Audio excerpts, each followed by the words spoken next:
Das hier ist Ischia, eine Insel im Mittelmeer, im Golf von Neapel. Traumhaft schön liegt sie unter blauem Himmel. Keine moderne Insel wie etwa Capri. Viel einfacher, ländlicher, noch romantischer und noch nicht so bekannt.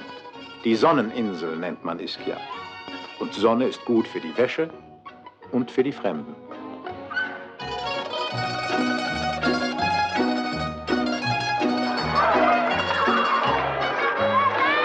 Die Bewohner sind nicht reich. Sie sind angewiesen auf die natürlichen Schätze ihrer Insel. Sie beuten das Meer aus, die Fruchtbarkeit ihrer Erde und die Touristen. Bella isola, venite avanti, avanti, bella isola, venite per scappare, facciamo poco, 35 linee, avanti,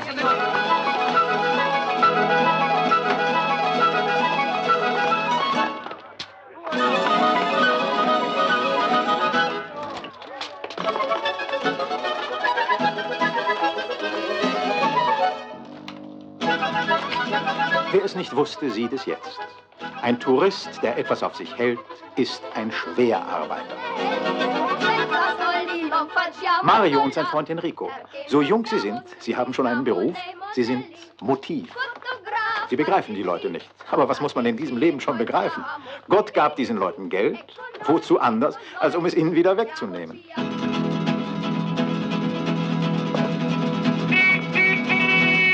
Aber kommt, Leute, kommt. Wer hat im Urlaub schon Zeit? Das ist der Hafen von Ischia. Fischerboote liegen hier und elegante Yachten von reichen Signori aus Neapel oder Rom oder Mailand. Diese Pantinen da gehören Scampolo.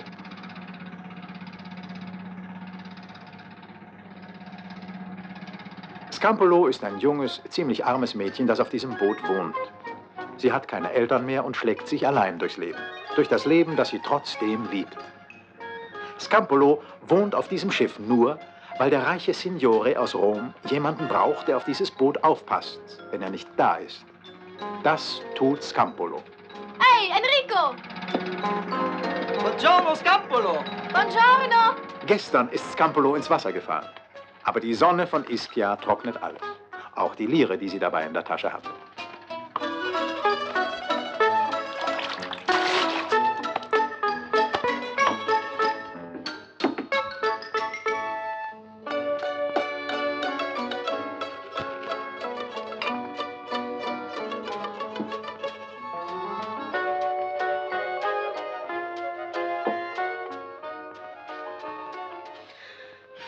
Was bin ich eigentlich? Bin ich hübsch, Tonio? Naja, die Leute sind nun mal so. Krank darf man nicht sein und nicht hässlich. Habe ich eine dicke Nase? Nein, nicht. Augen? Sind die hübsch? Ich weiß nicht. Ich möchte, ich wäre hübsch. Ich finde mich auch hübsch. Cesare auch. Er sagt es sogar. Er sagt es jeden Tag.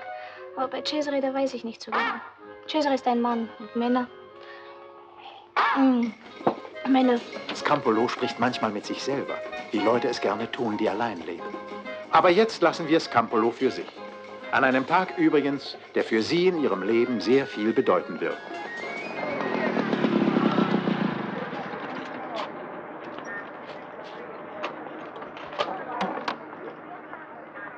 Scampolo! Ah, Cesare. Buongiorno, Cesare. Buongiorno. Was guckst du mich so an? Weil du schön bist, Scampolo. Warum sagst du das? Weil es ist. Ja, Marietta sagt, nimm dich in Acht, Scampolo, wenn dir die Männer Augen machen. Machst du mir Augen, Cesare? Nein, aber ich sage so, wie es ist. Und das ist doch nicht verboten, oder? Marietta sagt, pass auf, Scampolo. Wenn die Männer Augen kriegen wie Frösche, und die kriegen sie, und einen ganz kurzen Atem, und alles, was sie dann sagen, ist gelogen. Marietta ist doch ein So gelogen, dass man nicht drauf hören soll. Aber was hast du vorhin gesagt? Bin ich wirklich hübsch? Ja. Dann fahr los!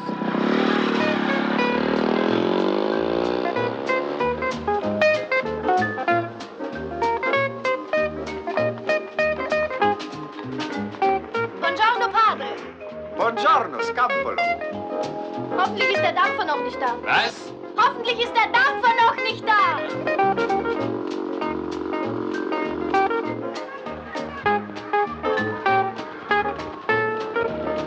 Buongiorno, Angelo! Buongiorno, Scampolo!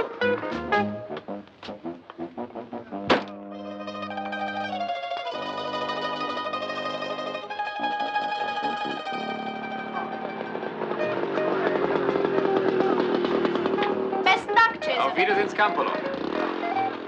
Buongiorno Maria. Buongiorno Scampolo, è una bella giornata oggi, eh? Buongiorno. Buongiorno, Scampolo. Buongiorno Francesco. Scampolo! Buongiorno Enrico. Buongiorno Mario. Wie geht's deiner Mutter? Sie ist immer noch krank. Sag, ich komme vorbei heute Nachmittag. Ciao. Ciao. Buongiorno, Signor Battista. Scampolo, du bist schon wieder zu spät. Ich zu spät? Ja. Wo ist denn der Dampfer? Ist der nicht auch zu spät? Schimpfen Sie mit dem Kapitän und nicht mit einem schutzlosen Mädchen. Dein Schutz ist deine Zunge.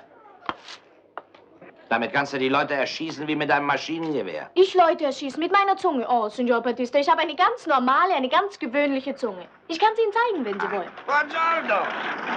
Buongiorno, Pippo. Aber so redet man wohl mit einem Mädchen, das allein lebt. Wie mit einem Hund. Und was tut ein Hund, wenn man ihn tritt? Er bellt und beißt. Das muss ich, Signor Battista, sonst bin ich verloren.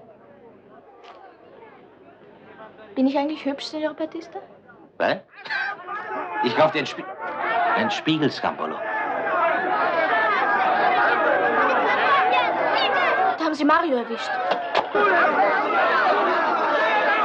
Er hat mir eine Melone gestohlen. Man braucht sich nur mal umzudrehen und schon wird man von vorn bis hinten bestohlen. Die Melone ist runtergefallen, mir direkt vor die Füße. Ich habe sie nur aufgehoben. Meine Melonen haben also Flügel oder Beine, sodass sie von selber weglaufen. Zur Polizei sagen! Hey, Petrucci, was redest du da von Polizei, ha?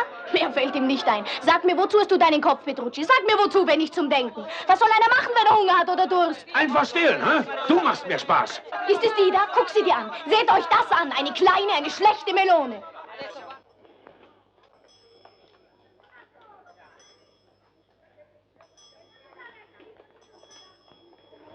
Eine kleine, eine schlechte Melone. Eine, die du kaum anbieten kannst. Eine, die das Bild verdirbt. Soll ich vielleicht noch Dankeschön sagen? Nein, der kommt jetzt mit zur Polizei. Einsperren soll ich.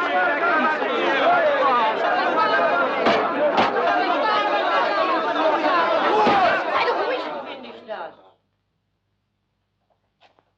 Und jetzt sagt mir einer nach dem anderen, was passiert ist.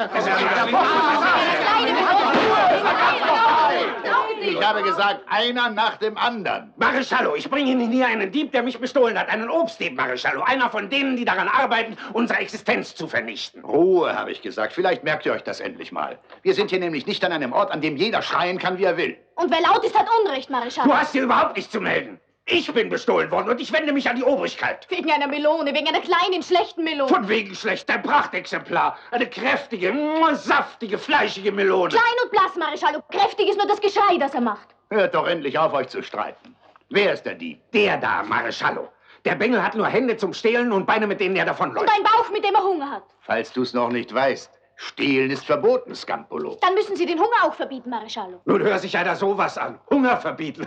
Was denn noch? Und die Armut und es gibt überhaupt noch eine Menge, was man verbieten müsste, Mareschallo. Aha, am Ende bin ich noch selber schuld, was? Vielleicht soll ich mich vor meinen Obststand stellen und fragen, ob jemand Hunger hat. Es gibt Sachen, Petrucci, die kann man nur sagen, wenn man einen vollen Bauch hat. So wie du. Aber seht euch Mario an, der ist mager, wie eine Katze mager ist. Und wenn eine Katze so mager ist, muss sie sehen, wie sie was zu fressen kriegt. Was nimmst du für die Melone? Eine prima Melone, erste Qualität, die ist mindestens ihre 100 Lire wert. 100 Lire für eine kleine, für eine schlechte Melone. Für eine, die überhaupt noch keine Melone ist, da hast du die 100 Lire. Jetzt hat er das Geld. Und eine Melone, die bezahlt ist, ist nicht mehr gestohlen. Warum steht er überhaupt noch da? Ja, nun komm, der Dampfer ist da. Ja, der Dampfer. Auf Wiedersehen, Mareschallo. Los.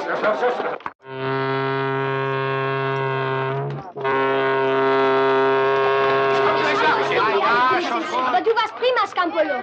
Ich will dir mal was sagen. So, das war das letzte Mal, dass ich dir helfe. Und wenn du noch einmal stiehlst, ist es aus mit uns zwei.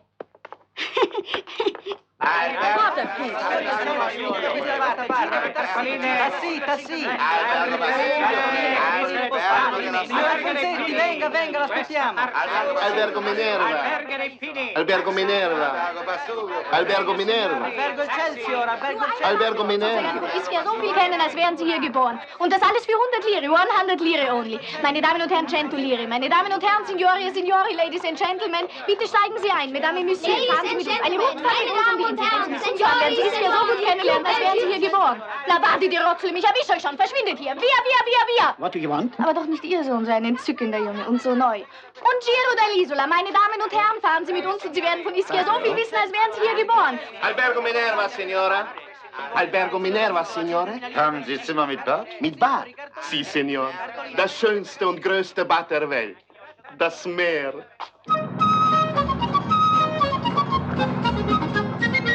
The famous thermal baths, le fameux Therme d'Ischia. Heiße Quellen brechen aus dem Inneren der Insel, die entstanden ist durch Erdbeben und vulkanische Katastrophen. Aber Ladies and Gentlemen, Mesdames, Messieurs, Signori, Signori, wenn es auch Katastrophen waren, die diese Schönheit aus dem Meer gezaubert haben, eine Schönheit, die auch mich immer wieder überwältigt, obwohl ich ein Kind dieser Insel bin. You see now to your left. Links sehen Sie jetzt adesso als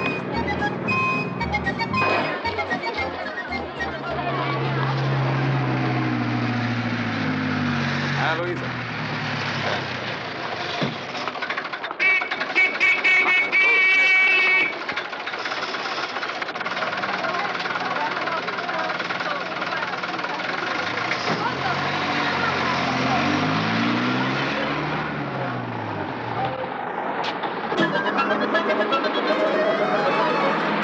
Gentlemen, Mesdames, Messieurs, Signori, Signori, wir kommen nun zum Castello Aragonese. We come now to the Castello Aragonese.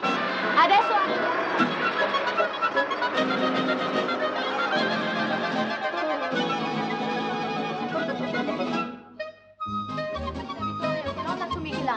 Der Mord der Isabella von Aragonien an ihrem Liebhaber Nicola, der Sturz aus dem Fenster der schönen Beatrice de Bonaventura und die Kerkerschaft ihres geliebten Camillo von Isturien.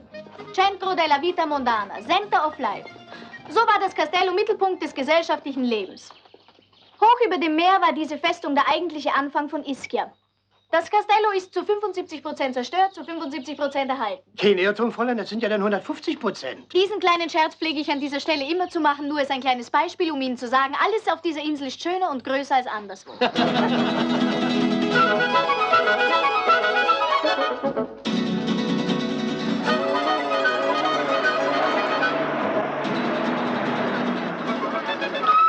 Bitte beeilen, meine Damen und Herren, Ihr Boot geht in 2 Minuten. Grazie, grazie, grazie. Thank you very much. Grazie, grazie, grazie. Verschwindet.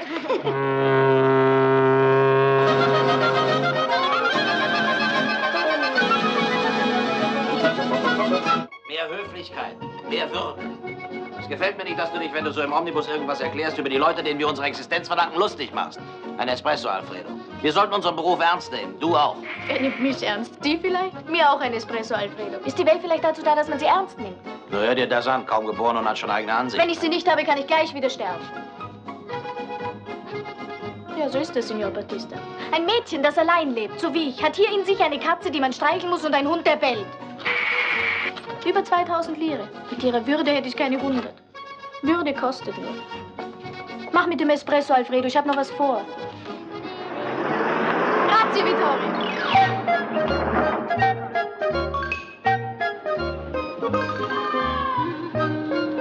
Buongiorno, Giulietta. Buongiorno. Buongiorno, Marietta. Buongiorno, Scampolo. Hast du was mitzunehmen? Ja, ja. Wie war das Geschäft? Oh, so 2000. Aber nachmittags kommt ja auch noch ein Dampfer. Marietta. Hm? Bin ich eigentlich hübsch? Wie kommst du denn darauf? Hübsch. Hat dir eine Flöhe ins Ohr gesetzt, hä? Cesare, was? Der Polizist? Ach wo, ich frage nur so. Hör mal zu, ich will dir mal was sagen. Männer. Ach, Männer. Die sagen dir Worte ins Ohr, wie sie sonst nur ein Dichter hat. Aber sie wollen nur das eine. Ihr Vergnügen. Vor 20 Jahren sagte meiner, ich sei schön wie die Morgenröte. Davon habe ich 5 Kinder gekriegt, muss schuften wie ein Tier. Und von meiner Abendröte sagt er kein Wort. Ja. Hör mal zu. Wie alt bist du eigentlich genau? Ich glaube 17. Was heißt, du glaubst? Jeder Christenmensch weiß doch, wann er geboren ist. Irgendwann im Juli bin ich geboren. Im Juli ist jeder Tag schön. Na komm hier. Nimm hier das Paket. Signor Costa, Albergo Minerva. Aber komm mir nicht ohne Geld. 2000 Lire muss er zahlen. Das heißt, wenn er sie hat. Meistens hat er sie nicht. Keine 2000 Lire? Und was macht dieser Herr? Häuser baut er. Oder ganze Städte. Aber kein Mensch weiß wo. Auf dem Mond vielleicht. Oder in einer Gegend, die nicht weit davon entfernt ist. Lass die Wäsche nicht da, wenn er kein Geld hat. Addio. Addio.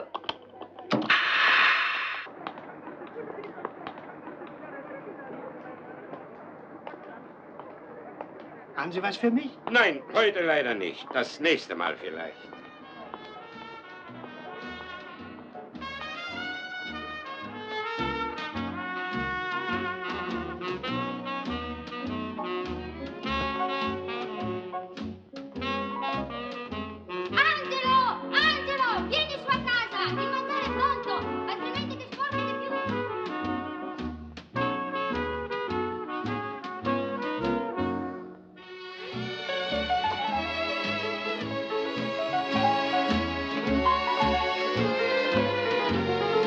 Franca.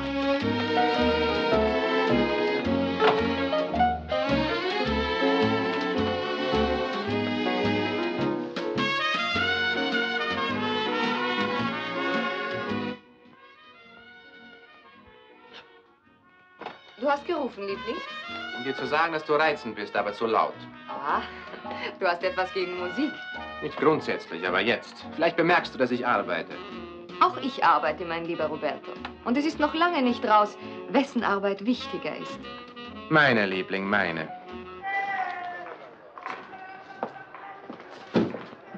Oh, buongiorno Umberto.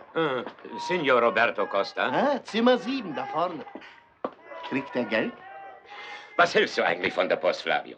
Schreien wir es auf der Piazza aus, wer Geld oder Briefe kriegt? Es gibt ja schließlich ein Bitte, Postgeheimnis. bitte. Bis jetzt noch. Und ich werde dafür bezahlt, verschwiegen wie ein Grab zu sein. Und ehrlich und treu meine Pflicht zu tun. Tun Sie Ihre Pflicht, tun Sie. Zimmer 7.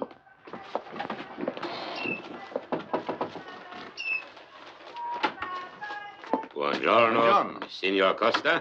Ja, da bin ich. Roberto Costa. Prachtvolles Wetter heute. Ja, doch, das Wetter ist wunderbar. Na, wie viel ist es denn? 3000 Lire, Signor Costa. Immerhin. Besser als gar nicht. Die aber ich bekomme, Signor Costa. Wie, etwas haben wollen Sie? Du hörst doch, haben will er. Es ist nämlich eine Nachnahme.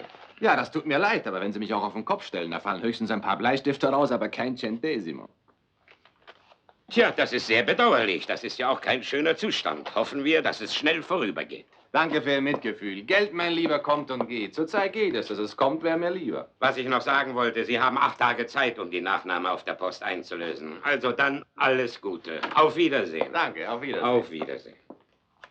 Ich hatte mir ein Buch bestellt, das mich interessierte. Glücklicher Wohnen oder so hieß es. Glücklicher Wohnen. Das Buch hättest du nötig gehabt. Ja, herein. Buongiorno, Signor Costa. Buongiorno. Buongiorno, Flavio. Entschuldigen Sie, ich wollte mich nur erkundigen, wie es geht. Ob Sie einen Wunsch haben, wollte ich wissen. Sicher haben Sie den Geldbriefträger gesehen. Ja, und ich gebe zu, mein Herz ging schneller. Bewahren Sie Ihr Herz vor unnötigen Anstrengungen. Er wollte Geld haben, keins bringen. Also kein Geld? Nein, nichts. Und die Rechnungen, Signor Costa, die schon 2 Monate alt sind? Wie alt sollen die noch werden? Kommt es auf den Tag an, Flavio? Seien wir ehrlich, was ist Geld? Geld verdirbt die guten Sitten, tötet das Gefühl und macht ein hartes Herz. Der Wunsch nach Geld, mein lieber Flavio, vertreibt die Freundlichkeit aus den Gesichtern. Es mag stimmen, was Sie da sagen, Signor Costa. Und mein Gesicht mag aussehen, wie es will. Trotzdem hätte ich es gerne, das Geld, das Sie mir schulden. Komm her, Flavio. Sehen Sie sich das an. Was ist das? Bemaltes Papier. Kleine Häuser, große Häuser, Bäume, Straßen. Das sind Entwürfe, Flavio, Entwürfe für ein ganzes Stadtviertel. Liest du Zeitungen? Nicht, wenn es nicht unbedingt sein muss. Dann weißt du natürlich auch nicht, dass in Neapel der Minister für Wohnungsbau ein Preisausschreiben veröffentlicht hat. Man muss Entwürfe einsenden für eine Stadt, die neu gebaut werden soll. Und daran arbeite ich. Und was soll mich daran beruhigen? Wenn meine Entwürfe angenommen werden, Flavio, bekomme ich 1 Million Lire. Wenn man sie annimmt. 1 Million? Das ist eine großartige Summe, die, wenn Sie erlauben, Freundlichkeit in meinem Gesicht verbreitet. Wann bekommen Sie das Geld? In 3 bis 4 Wochen, schätze ich. Das wiederum vermindert meine Freundlichkeit. Aber was soll ich machen? Hinausschmeißen kann ich Sie nicht. Dazu schulden Sie mir schon viel zu viel. So ist es, Flavio, leider. Also warten wir auf die Million. Darauf warten eine Menge Leute. Aber ich fürchte umsonst. Buongiorno. Buongiorno. Glaubst du wirklich daran? Ja, daran glaube ich. Und ich will dir sagen, woran ich glaube. Die einzige Möglichkeit, zu Geld zu kommen, ist, deinen Freund Andreas anzupumpen. Nein, das will ich nicht. Ich habe mir schon zu oft Geld von ihm geliehen. Aber essen musst du doch auch. Und trinken. Und Zigaretten willst du auch haben. Du irrst dich, Franka. Alles, was ich brauche, ist ein bisschen Ruhe. Buongiorno, Flavio. Buongiorno, Scampolo. Das ist die Wäsche für Signor Costa, 2000 Lire. 2000 Lire? Kleinigkeit. Zimmer 7 da vorne. Grazie.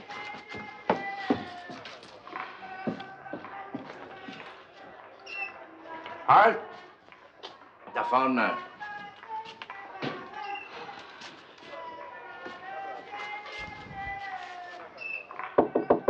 du dir denn vor, dass es weitergeht? der Pension, in den Geschäften, nichts als unbezahlte Rechnung. Das weiß ich alles, ist ja nichts Neues. Es bleibt dir nichts anderes übrig. Nun schreib schon den Brief. Er hat doch Geld.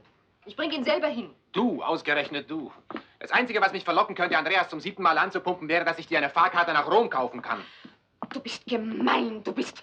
Mir fällt nicht ein, was du bist. Aber das bist du. Störe ich? Ja. Nein, was wollen Sie? Ich bringe nur die Wäsche. Großartig, legen Sie sie dort aufs Bett. Falls ich 2000 Lire kriege. Wieso 2000 Lire für die paar Hemden? Mit den 2 letzten Rechnungen, die sind auch noch nicht bezahlt. Halten Sie mich für einen Millionär? Nein. Also wofür halten Sie mich dann? Für einen Mann, der nichts in der Tasche hat.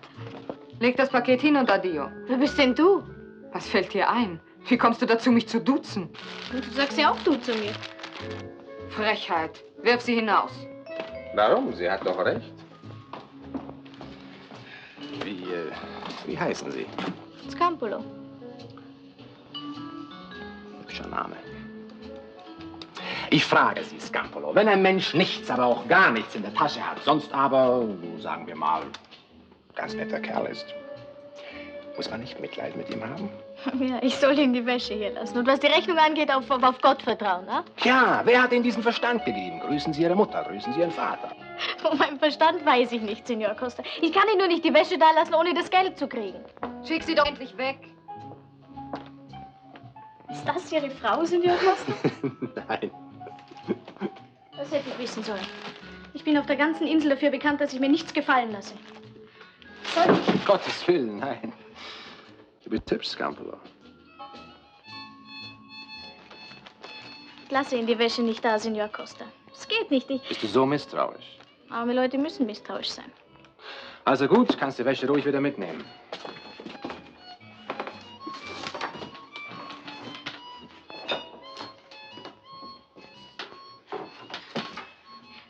Bin ich wirklich hübsch, Signor Costa? Ich meine, können Sie mir das erklären? Ein Gefühl lässt sich schwer erklären. Es ist etwas an dir. Ich weiß nicht. Alles, was natürlich ist, ist irgendwie schön. Das ist es. So müsste man bauen. Genau so. Warum haben Sie eigentlich kein Geld? Ich weiß nicht. Hast du schon mal jemand gesehen, der kein Geld hat und weiß, warum er keins hat? Nein, aber 2000 Lire, die muss man doch haben. Also ich hab sie nicht.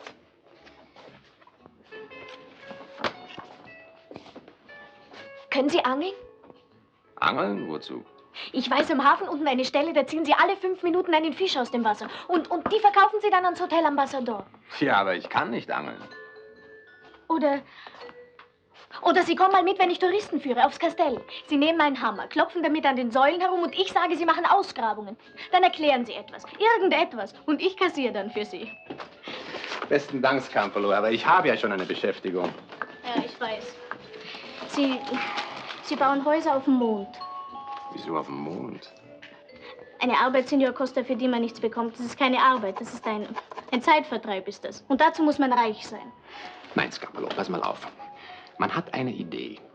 Die glaubt einem zuerst kein Mensch. Alle Leute lachen darüber und sagen, es ist nur Blödsinn. Aber es ist kein Blödsinn, man muss nur selbst dran glauben. Und was ist das für eine Idee? Eine neue Art zu bauen, da. Ein ganzes Stadtviertel habe ich entworfen. Mit Schule, Kirche, Sportplatz, Schwimmbad, Rasen und Anlagen. Wo wohnst du denn, Scampolo? Ich? Nirgendwo. Wo ich will. Zurzeit auf einem Schiff. Das kann aber auch in einer Woche vorbei sein oder in 2. Na ja, aber jeder Mensch muss doch irgendwo wohnen. Sie sind sehr groß, Signor Costa, nicht? 1,91. Wollen Sie mir einen Gefallen tun, Scampolo? Einen Brief besorgen an einen Freund. Er soll dir 30.000 Lire für mich geben. 30.000 Lire? Tut er das? Glaube ich schon. Ist er reich? Jedenfalls hat er mehr Geld als ich. Wenn er reich ist, würde ich diesen Brief auch schreiben. Darf ich etwas sagen, Signor Costa? Scampolo. Ich sag's auch ganz leise. Marietta hat 2 Wasserbecken mit Fischen drin. Die stehen nebeneinander. Und in jedem Wasserbecken sind verschiedene Fische. Aber manchmal, Signor Costa, springt ein Fisch aus einem Wasserbecken ins andere. Und dann schimpft Marietta, holt ihn raus und tut ihn wieder zurück, wo er hingehört. Sie schwimmt im falschen Wasserbecken herum. Bring den Brief weg, Scampolo. Via Lombardi 12, Villa Salamandra. Wird erledigt. Villa Salamandra. Dein Paket? Das lasse ich hier. Wer mir vertraut, dem vertraue ich auch. Arrivederci. Was war das für ein Brief? Der an Andreas? Ja, er soll ihr 30.000 Lire für mich mitgeben. Diese Mädchen. Na, hast du das Geld? Nein, noch nicht. Ich hole erst welches. 30.000 Lire. Da, diesen Brief soll ich wegbringen. Signor Michaelis, Villa Salamandra, Via Lombardia. Er hat kein Centesimo. Das habe ich doch gewusst. Aber Marietta, wenn er kein Centesimo hat, sonst aber ein ganz netter Kerl ist, muss man nicht Mitleid mit ihm haben? Ist er denn ein netter Kerl? Er hat gesagt, ich bin hübsch, ohne dass ich ihn gefragt habe. Er wollte auch die Wäsche nicht mehr nehmen. Er hat das alles von sich aus gesagt. Mir scheint, dass er dir den Kopf verdreht hat. Mir? Mir kann überhaupt keiner den Kopf verdrehen. Der auch nicht. Ich bringe jetzt den Brief weg. Marietta? Ich habe doch keine Erfahrung. Wollen alle Männer immer nur das eine? Ja. Alle? Es gibt immer einen, bei dem man es nicht glaubt. Da weiß man es dann erst hinterher. Adio. Adio.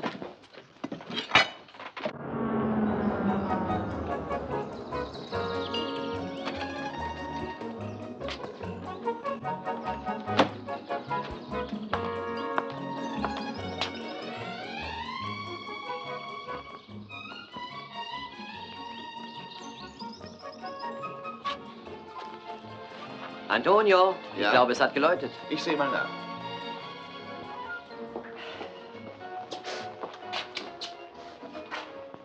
Na? Wie sind die Fotos geworden? Glaube gut. Guten Morgen, Andreas. Guten Morgen, Benito. Guten Morgen. Man kann auch schön Mittag sagen, Sabine. Soll ich hier anders leben als in Rom? Jo. Du weißt doch, dass ich immer erst mittags aufstehe. Ah, ich sehe, du tust etwas. Das muss ich wohl. Entschuldigen Sie, da ist ein Lieferwagen mit... Nach drüben bitte, wo die Kostüme sind. Hier. Aha. Der Transport rollt an. Bisher ließ mich das Modehaus Sabine Falconi immer nach Rom kommen. Dieses Jahr nicht. Dieses Jahr kommt Sabine Falconi, Zigarette? Danke. Zu mir. Mit einem Möbelwagen voll Kleider, mit allem Mobiliar und 3 sehr hübschen Mannequins. Was dir bestimmt nichts ausmacht. Wo sind die übrigens? Ich habe die reizenden Damen nicht davon abhalten können, sich erstmal den Hafen anzusehen. Das ist ein komischer Beruf, den wir da haben. 27 Grad im Schatten und wir machen hier auf Winter. Am liebsten würde ich in der Badehose rumlaufen und du machst deine Modelle für die Ballsaison Herbst und Winter. Und wenn wirklich Winter ist, entwirfst du schon wieder für den Sommer und ich fotografiere dann im Winter. Auf Frühling und Sommer. Naja, die Schokoladenfabrikanten fangen ja auch im März an, ihre Weihnachtsmänner zu produzieren. Hallo! Wirklich reizende Mädchen.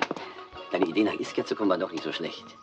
Ist ja wirklich zauberhaft, diese Insel. Ja, aber die wirklichen Schönheiten werde ich Ihnen erst zeigen, wenn Signora Falconi erlaubt. Nach der Arbeit gerne. Wann fangen wir denn an? So, sagen wir in einer Stunde. Ich muss erst mal runter einkaufen. Essen wollt ihr da auch, denke ich. Entschuldigen Sie, ob ich mal bei meinem Freund Costa vorbeischaue? Bitte? Naja, vielleicht lasse ich es auch, denn wenn er jetzt kommt, stört er ja nur. Ne? Schuft. Wieso? Sag ihm, dass ich da bin und ich würde mich freuen, ihn zu sehen. Und das sollst du sagen, weil es wahr ist. Also doch. Bis nachher.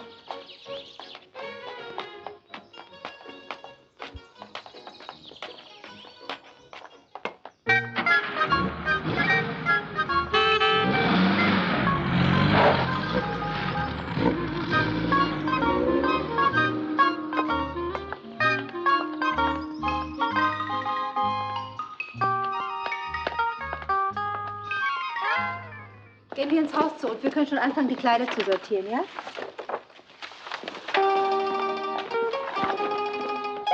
Verzeihung, es war alles offen und ich suche Signor Andreas Michaelis. Signor Michaelis ist gerade weggefahren. Aber war er das mit dem Auto? Mhm.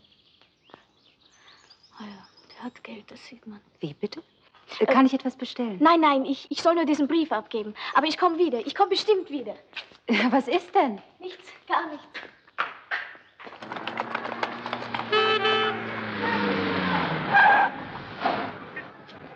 Hallo, Signor Michaelis. Hallo, Franca. Na, Sie werden ja von Tag zu Tag hübscher. Wenn es so ist, wann fotografieren Sie mich?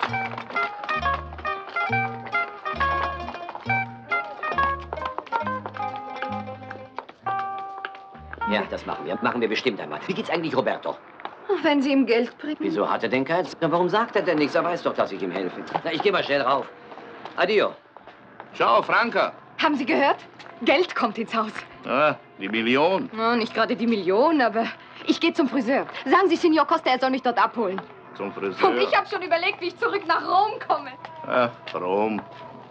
Was habe ich denn da eben gehört? Das Genie nagt am Hungertuche. Wie viel brauchst du denn? Naja, wenn's geht, so 30, wie du weißt. Wieso, wie du weißt? Ich habe dir doch einen Brief geschickt. Ein Brief? Ich habe keinen Brief bekommen. Ja, doch eben vorhin durch ein Mädchen, der... Ein Mädchen? Du, das wäre mir aufgefallen. Also pass mal auf.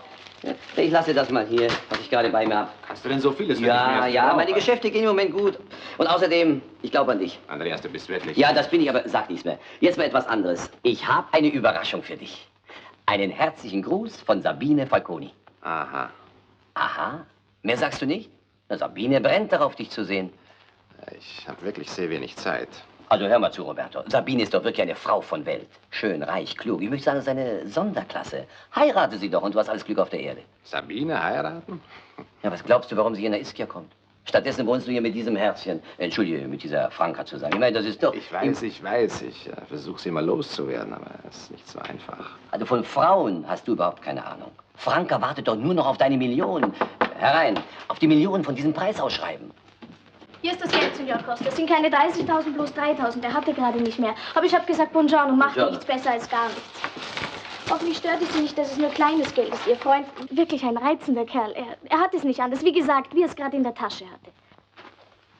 Scampolo. Ja? Du warst wirklich bei meinem Freund Andreas Michaelis? Ja. Und du hast ihn mit eigenen Augen gesehen? Womit sonst? Wie sieht er denn aus? Ich meine, dick, dünn, alt, jung? Oh, eher dünn. Also, ja, schon.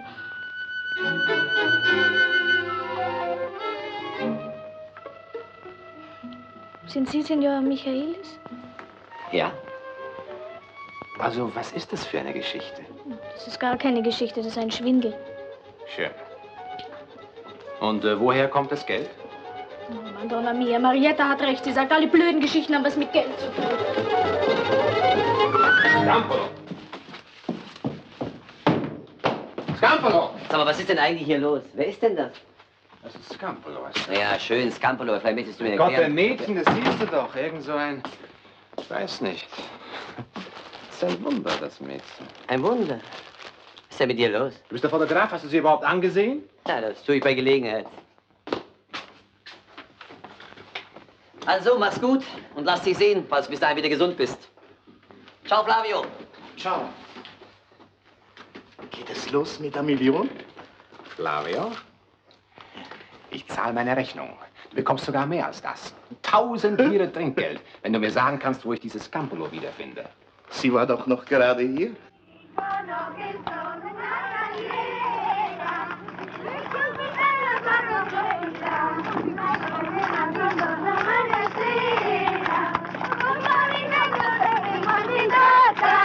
Ein Kreuz im Inneren der Kirche, das auf einem untergegangenen Schiff nach einem Sturm auf dem Meer gefunden wurde, ist das Heiligtum dieser Kirche. The Church of the Seamen, La Chiesa dei Marinai, l'Église Maritime, more than 1000 years old, più di 1000 anni. Am Abend haben sie übrigens von hier den schönsten Blick zum Sonnenuntergang. La più bella vista al tramonto, the most beautiful view to the sunset.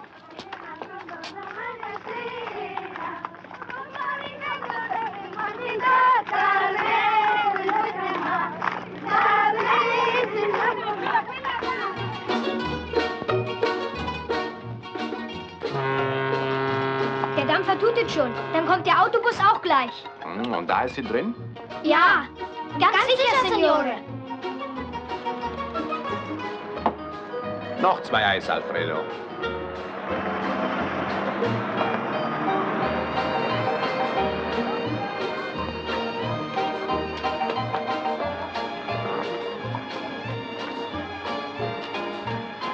Ragazzi, arrivederci.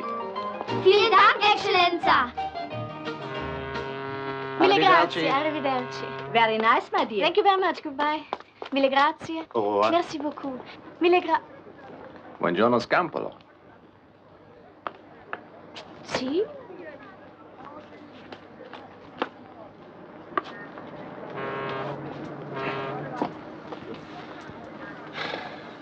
noch mal her, Scampolo. Sie wollen mir sicher das Geld zurückbringen.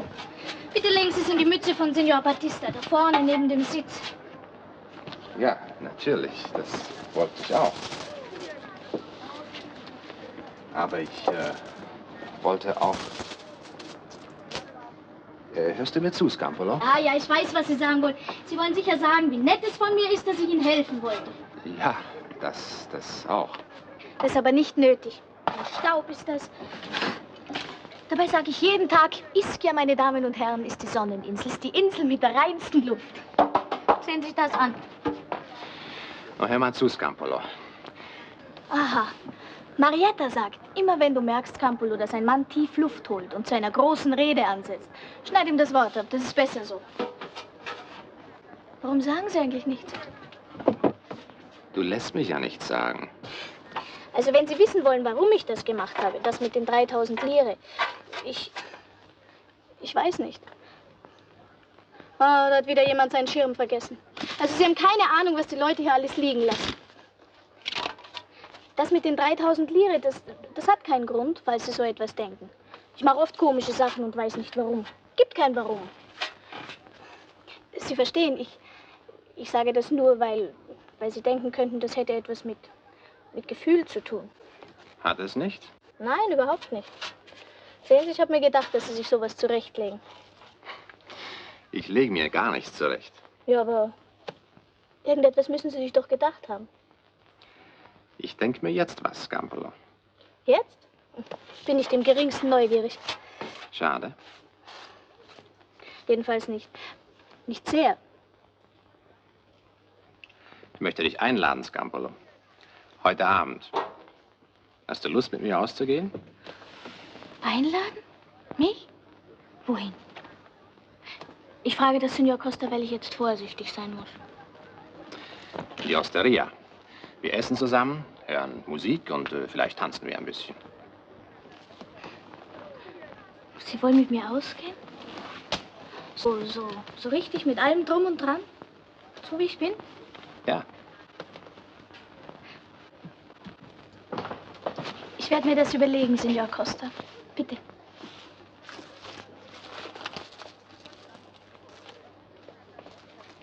Vielen Dank für Ihre Einladung.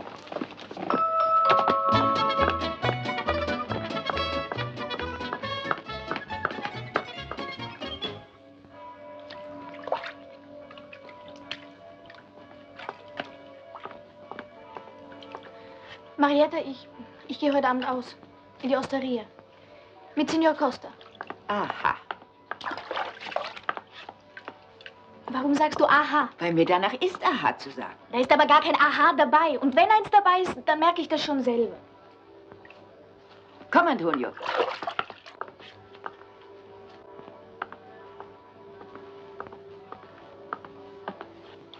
Du, wenn's hier so saust, ist das Liebe? Dann pass auf.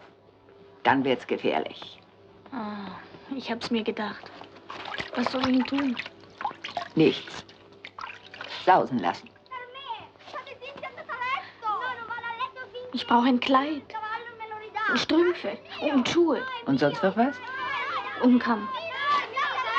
Ruhe! Ihr macht einen Lärm, als ob der Vesuv ausbricht.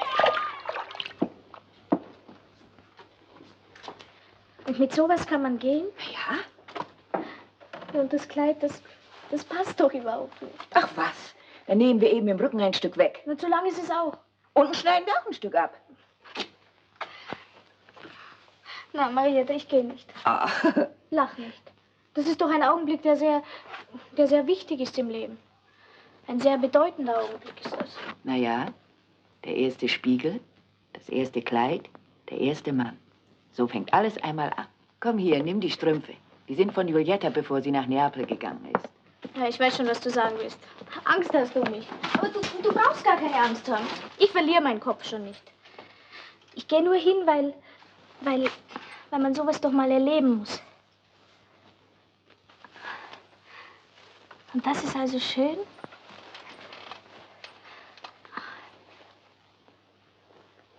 Und sowas macht die Männer verrückt. Mhm. Komm hier, nimm den Schal. Also, wenn du mich fragst, das kratzt. Man fühlt sich, wie wenn man eingesperrt ist. Jetzt siehst du doch aus wie eine richtige Dame.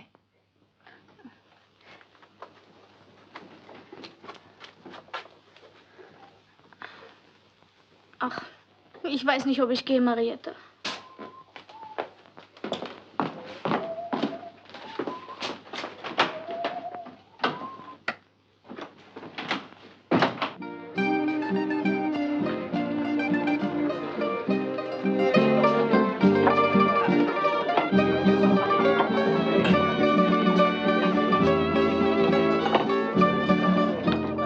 Due spaghetti alle vongole e mezzo litro di vino.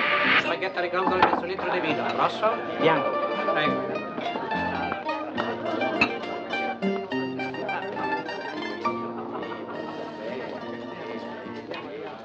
Guten Abend, Scampolo. Oh, Signor Costa. Wie siehst du denn aus? Wie sehe ich denn aus? Eine richtige junge Dame. Welchen Tisch? Ja.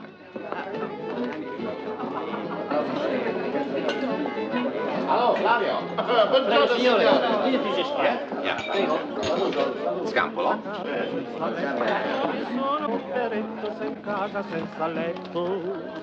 Venderei i miei canzoni per un fottiato di maccheroni. Venderei i miei canzoni per un fottiato di maccheroni.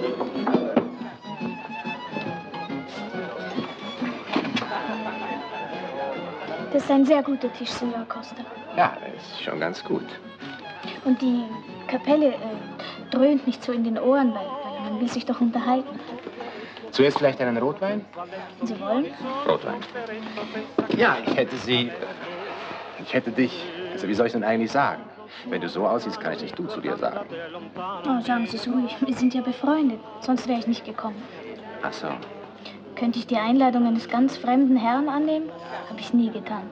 Ich habe überhaupt noch nie eine Einladung angenommen. Das also ist deine erste überhaupt? Guten Abend, Flavio. Hey, Scampolo. Ja. Sie müssen nicht fragen, was ich gerade gesagt habe.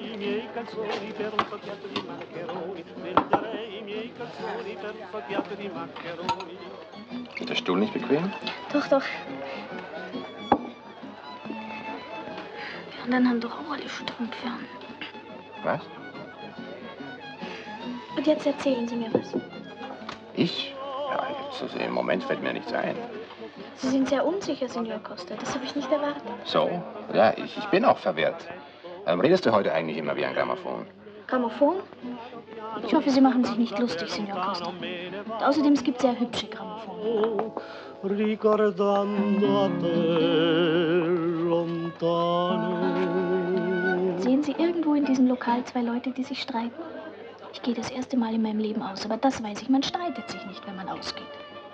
Also gut, ich entschuldige mich für den Streit. Was Sie sagen sollten, weiß ich. Sie sollten sagen, du bist ein reizendes Mädchen, Scampolo. Ein reizendes Mädchen und ein hübsches Mädchen. Alles an dir ist hübsch und ich bewundere es. Sagen Sie das, Signor Costa? Wenn Sie das sagen, dann weiß ich, was ich sage. Ich sage, ich merke schon, was Sie wollen, Signor Costa. Das alles sagen Sie, ob es stimmt oder nicht. Aber ich glaube Ihnen nicht. Ich bin nicht so dumm, Ihnen zu glauben. Wahrscheinlich denken Sie, ich bin so dumm, aber Sie irren sich. Warum gehst du eigentlich mit mir aus, wenn du vorher genau weißt, was du sagst und was ich dann sage und was du dann wieder sagst? So genau weiß ich es auch nicht. Ich hätte vielleicht was ganz anderes gesagt. Ich hätte vielleicht auch gesagt, Sie gefallen mir, Signor Costa. Sie sind der erste Mann, der mir gefällt. Mir hat noch nie einer gefallen. Sie haben hübsche Augen und es gefällt mir, dass Sie mit der Zunge ein wenig anstoßen. Was? Ich stoß doch nicht mit der Zunge an. Wer sagt denn das? Du gerade. Das ist doch alles nur Fantasie, Signor Costa. Sie vergessen, dass ich allein lebe und dass ich mir alle Möglichkeiten vorstellen muss, um dann das Richtige zu tun. Also du findest mich nicht nett. Marietta sagt, sag Ihnen nie, was Sie hören wollen. Zum Teufel mit deiner Marietta. Also ich finde dich nett, ich finde dich hübsch, du gefällst mir. Ich habe erwartet, dass Sie mir sowas sagen, aber das habe ich mir ganz anders vorgestellt. Das hört sich ja an, als verprügeln Sie jemand. Cameriere, mezzo litro, per favore. Aber da ist er ja, der Erbauer ganzer Städte. Guten Abend, Sabine. Wie geht's dir? Danke und dir. Ich freue mich, dich zu sehen. Ich mich auch. Sagt es und sitzt hier mit einem hübschen jungen Mädchen. Guten Abend, Scampolo. Guten Abend. Das ist Scampolo. Sabine Falconi. Guten Abend. Guten Abend. Ja, wollt ihr hier mit uns? Ich meine, ist es Platz? Ja, einer solch freudigen Einladung können wir unmöglich widerstehen. Setz dich doch, Sabine. Kameriere. Ich hab gehört, du bist gestern angekommen. Noch 2 Gläser, bitte. Bleibst du lang? 8 Tage, denke ich. Was machen deine Pläne? Danke, gut.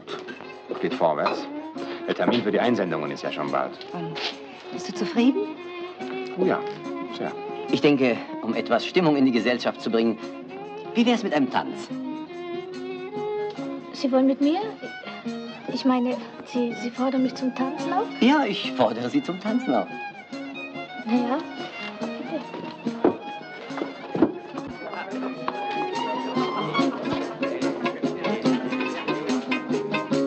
Ja, Sie sind ja reizend, Scampolo. Wo habe ich denn bloß meine Augen gehabt? Wie sehe ich aus?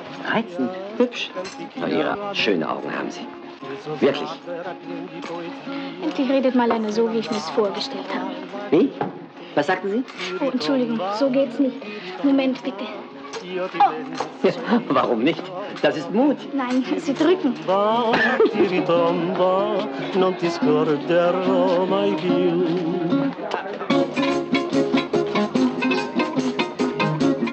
Wer ist denn das Naturkind?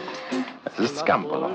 Fava per la via, canticchiando allegramente, che suo sguardo era Eigentlich hast du doch ziemlich lange gebraucht, um herauszufinden, dass Franke wohl nicht die richtige für dich ist. So lange eigentlich nicht. Danke. Du bist sie nicht losgeworden. So schlecht ist sie wieder nicht. Ihr seid alle so sicher. Ihr wisst immer alles so genau. Und du weißt es nicht, Roberto? Von Frauen hast du jedenfalls keine Ahnung. Anscheinend wirklich nicht. Sie sind wirklich ein bezauberndes Mädchen, Scampolo. Das haben Sie schon oft zu anderen gesagt. Ja, das habe ich, aber jetzt bei Ihnen, Scampolo, da stimmt es. Sie geben also zu, Sie sagen das auch, wenn es nicht stimmt. Na ja, ab und zu. Und jetzt stimmt's? Ja. Sie sind gefährlich, Senor Andreas. Oh, Scampolo, das Ungefährliche macht doch keinen Spaß. Aha, Ihren Spaß wollen Sie also haben. Ja, Sie nicht. Aber Scampolo, das Leben ist doch eine Sache. Also, eine Sache ist das Leben. Sie sind ja wirklich hübsch. Was heißt hübsch? Schön sind Sie. Ich fotografiere Sie. Ich mache ein Bild von Ihnen. Ich weiß auch schon wie. Da bin ich aber gespannt. Wieso? Wie Sie das machen wollen. Ich lasse mich nämlich nicht fotografieren. Aber Scampolo, das gibt doch eine Titelseite für eine Illustrierte. Sie bekommt für ein Bild 5.000 Lire. Wenn Sie wollen, 10.000. Was haben Sie gesagt? Wie? Wie viel haben Sie gesagt? 10.000. Senor Andreas, Marietta sagt, wenn jemand zu dir von Geld redet, dreh dich um und geh weg. Ich dreh mich um, Senor Andreas Michaelis. ti ricordano te di ti ritomba, non ti scorderò mai più. Non ti scorderò Ist sehr heiß hier, nicht? Ja, aber nicht sehr. Ich finde diese Osteria bezaubernd. Ja, es ist bezaubernd. Nur, der Wein ist schlecht. Schlecht? Ja. Was sagen Sie, Senor Costa? Ich finde ihn ganz gut. Sie könnten ruhig sagen, dass er nicht gut ist. Na, ich finde ihn auch nicht gut. Ich finde ihn scheußlich. So schlecht ist er auch bitte nicht. Er ist nicht sehr gut, aber er ist auch nicht sehr schlecht. Scampolo, was ist eigentlich los mit dir? Nichts? Buonasera, Enrico. Oh, da ist Cesare. Ich muss jetzt gehen. Gute Nacht. Gute Nacht, Senor Costa. Vielen Dank. Es hat mich sehr gefreut. Ihre Schuhe. Verzeihung. Guten Abend. Ja, ich weiß, es ist schon spät und du willst gehen. Aber wie? Komm. Reizendes Mädchen. Bitte vergiss nicht, sie ist noch ein Kind. Na bitte, dann eben ein reizendes Kind.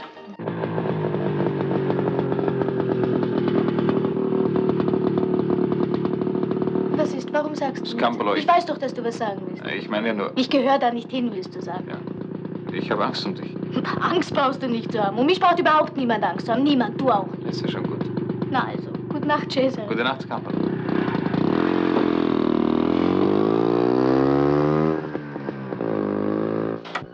Na, Antonio. Wenigstens du freust dich.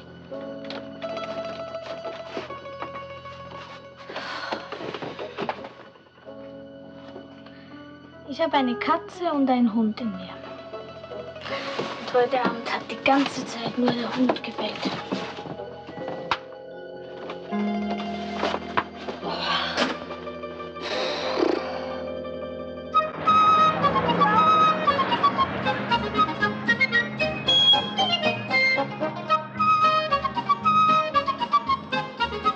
Die ersten Einwohner waren Syrakusaner, Neapolitaner und Römer. Dann kamen Sarazenen und Seeräuber, überfielen die Insel, plünderten und verwüsteten sie. Links, Ladies and Gentlemen, à gauche, à sinistra, on your left side, you see Santa Maria di Loreto. Bitte, meine Damen, ins Atelier, Benito, ich komme nach. Und jetzt werde ich mich der schweren Aufgabe unterziehen, diese hübschen Kleider zu fotografieren. Aber denk dabei nicht nur an die hübschen Mädchen. Das ist ein Ausspruch, an dem man wieder mal merkt, wie wenig du von meinem Beruf verstehst. Schöne Frauen, herrliche Kleider, eine gute Kamera und bitte nicht zu vergessen, ich sind nicht zu trennen. Ciao. Ciao. So, Kinderchen, macht's euch bequem. Zigaretten sind da. Den Whisky habe ich eingeschlossen. Komm, bleib da. Wir fangen gleich mit dir an. Setz dich doch, Kindchen. Benito, schalt den Ventilator ein. Kleine Affenhitze hier drin. Benito, wieso heißt du eigentlich Benito? Wie man heute noch Benito heißen kann, ist mir ein Rätsel. Bin 1935 geboren, Senor. Ja, womit alles geklärt wäre. Komm, komm, den Ventilator und schalt die Lampen ein. Was du brauchst, ist Erfolg. Das braucht jeder. Sag mal, kennst du eigentlich den Minister Galeni? Natürlich, der Wohnungsbauminister. Und außerdem der Vorsitzende der Kommission, die die Entwürfe zu begutachten hat. Was ist mit ihm? Er ist ein alter Freund von mir. Und? Er ist gerade in Neapel. Ich weiß, da tagt er die Kommission. Heute Morgen hat er mich angerufen. Ich freue mich sehr, habe ich ihm gesagt, und ich habe ihn eingeladen. Morgen ist er hier und ich gebe dann eine kleine Gesellschaft für ihn. Selbstverständlich bist du auch eingeladen. So, nun mach doch mal was. Bisschen Bewegung. Dann lass dir irgendwas einfallen. Du wirst ja hoch genug dafür bezahlt. Ja, so ist schon besser. Jetzt den linken Arm ein bisschen hoch. So. Ja. Lippen anfeuchten. Aber Kindchen, nicht doch so natürlich. Du stehst ja da wie ein Mensch. Soll ich Menschen fotografieren oder Kleider? Bist du fertig, Benito? Si, Senor. Na, dann fang an zu schneiden, komm.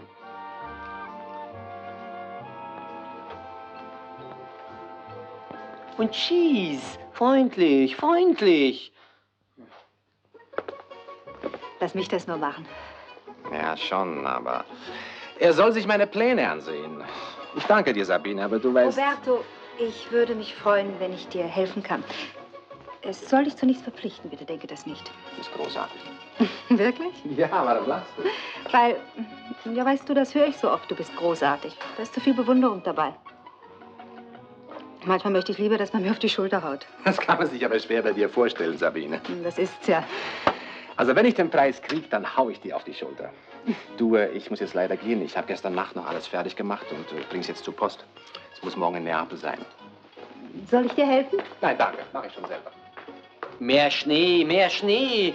Mehr Lächeln, Liebes. Denk doch an Venedig, denk an Gondel, denk an was du willst, aber lächel. So. Oh, Entschuldigung. Roberto! Hast du Sabine schon allein gelassen? Ja, du, ich muss weg. Was machst du denn da? Na, Winter. Hör auf zu schneien, Benito. Sag mal, was machst du, wenn du hier auf der Straße 1 Million Lire findest? Oh, ich würde sagen, erst hebe ich sie mal auf. Nee, das tust du nicht. Du lässt sie liegen. Wieso hast du eigentlich so viel Glück bei Frauen?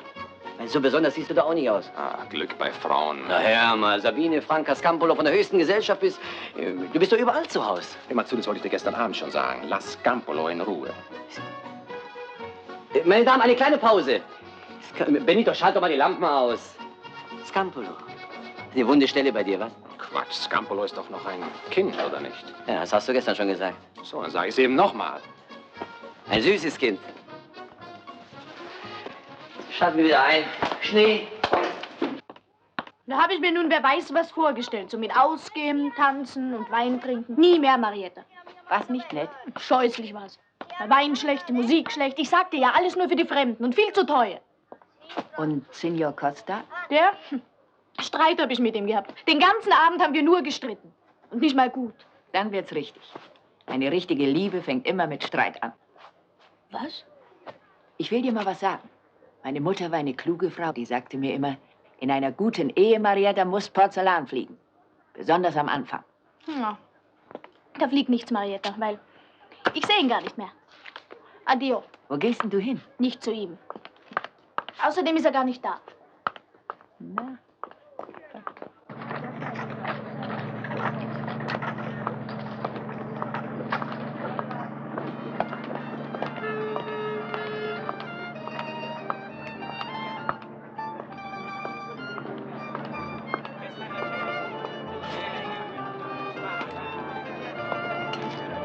Un cappuccino. Prego, Signore. Was willst du denn hier, Scampolo? Was ich will? Ist das eine Art? Ich bin ein Gast und ich möchte ein Amerikaner. Hast wohl heute Nacht schlecht geschlafen? Überhaupt nicht. Aber das geht dich nichts an.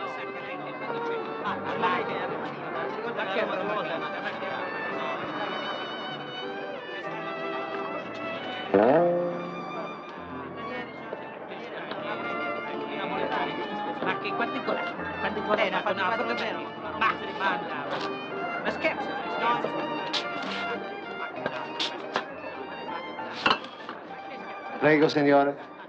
Ist das gut, was Sie da trinken? Ich weiß nicht. Sie weiß nicht, aber ich nehme dasselbe.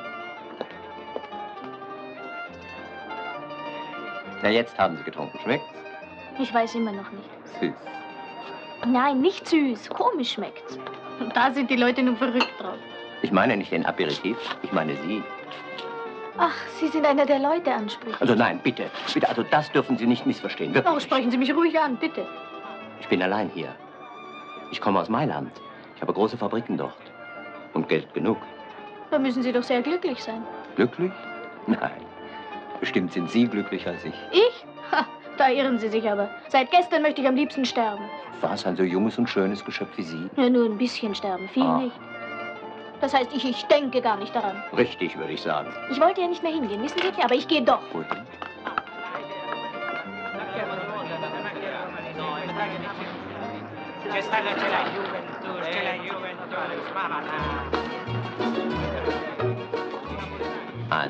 Ein Platz, gnädigste? Danke.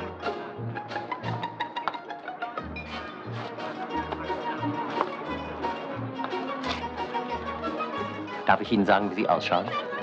Was Sie für einen Eindruck machen? Wir. Was für ein? Als ob Sie sich geärgert haben. Und Ärger, gnädigste, schadet einer schönen Frau. Wenn es stimmt, dass Ärger hässlich macht, Signore, dann muss ich wirklich eine alte Schachtel sein. Aber nein, gnädigste, das dürfen Sie wirklich nicht sagen. Schauen Sie, ich zum Beispiel. Ich komme aus Mailand. Ich habe große Fabriken dort. Und Geld genug. Ach, aus Mailand kommen Sie? Ja. In Rom und Mailand, da habe ich auf der Bühne gestanden. Das dachte ich mir. So sehen Sie aus. Bühne oder Film. Jung und schön, wie Sie sind. Darf ich Ihnen etwas bestellen? Ja, gern. Hallo, Scampolo, buongiorno.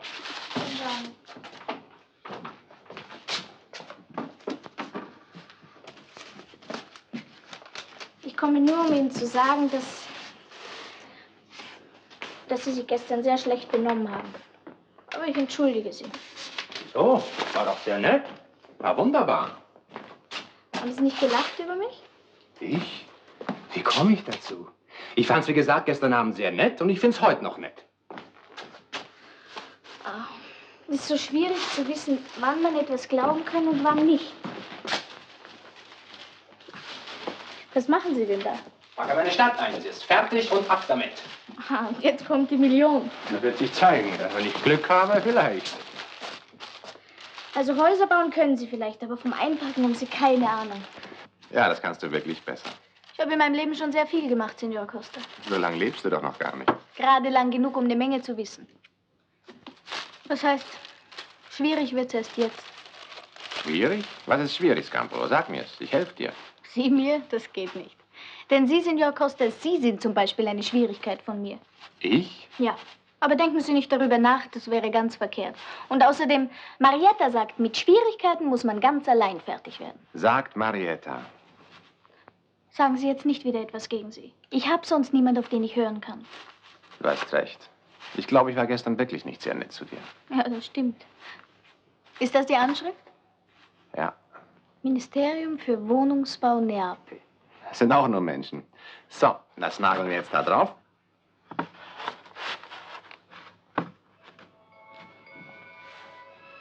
Sag jetzt keinen Blödsinn, Scampolo.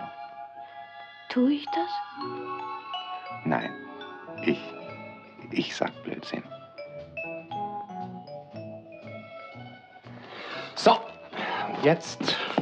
Sie haben mich geküsst, Signor Costa? Ja. Warum? Wieso, warum? Ja, Sie haben sich doch sicher etwas dabei gedacht. Natürlich. Wieso eigentlich? Wenn man küsst, denkt man nicht.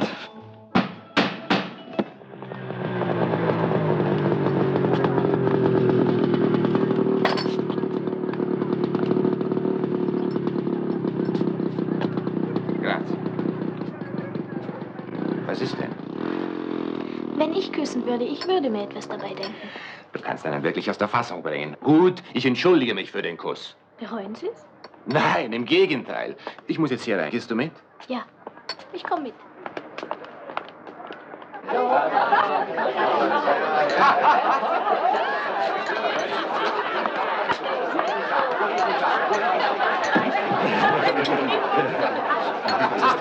Ich danke euch vielmals, liebe Freunde, danke. Aber das geht gegen die Dienstvorschrift. Ich darf meinen Geburtstag nicht im Dienst feiern. Hier, danke. trink. Was glaubt ihr wohl, was mir blüht, wenn das der Postminister erfährt? Ach, was kümmert uns der? Der ist in Rom, weit weg von hier. Ja, Filippo, lebe hoch. Danke. Immer feste, Danke. Filippo. Hey, Trink. Filippo. Das tut deinem Brief Danke. nicht weh. Scappolo. Er hat keine Zeit. Der ist heute 50 geworden. Ja. Du hast vielleicht geschlossen? Nein, kommen Sie nur.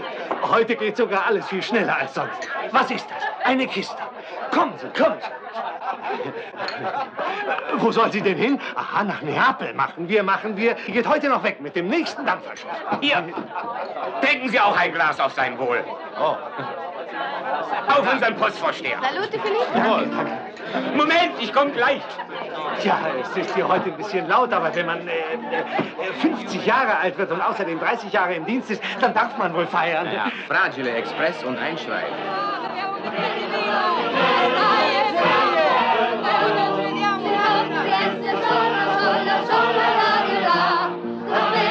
Express und Einschreiben, Filippo. Also Express und Einschreiben. Der Kiste da passiert nichts, Signore. Nichts, niente. Und postalisch sind Kisten ja auch Pakete und die sind heilig.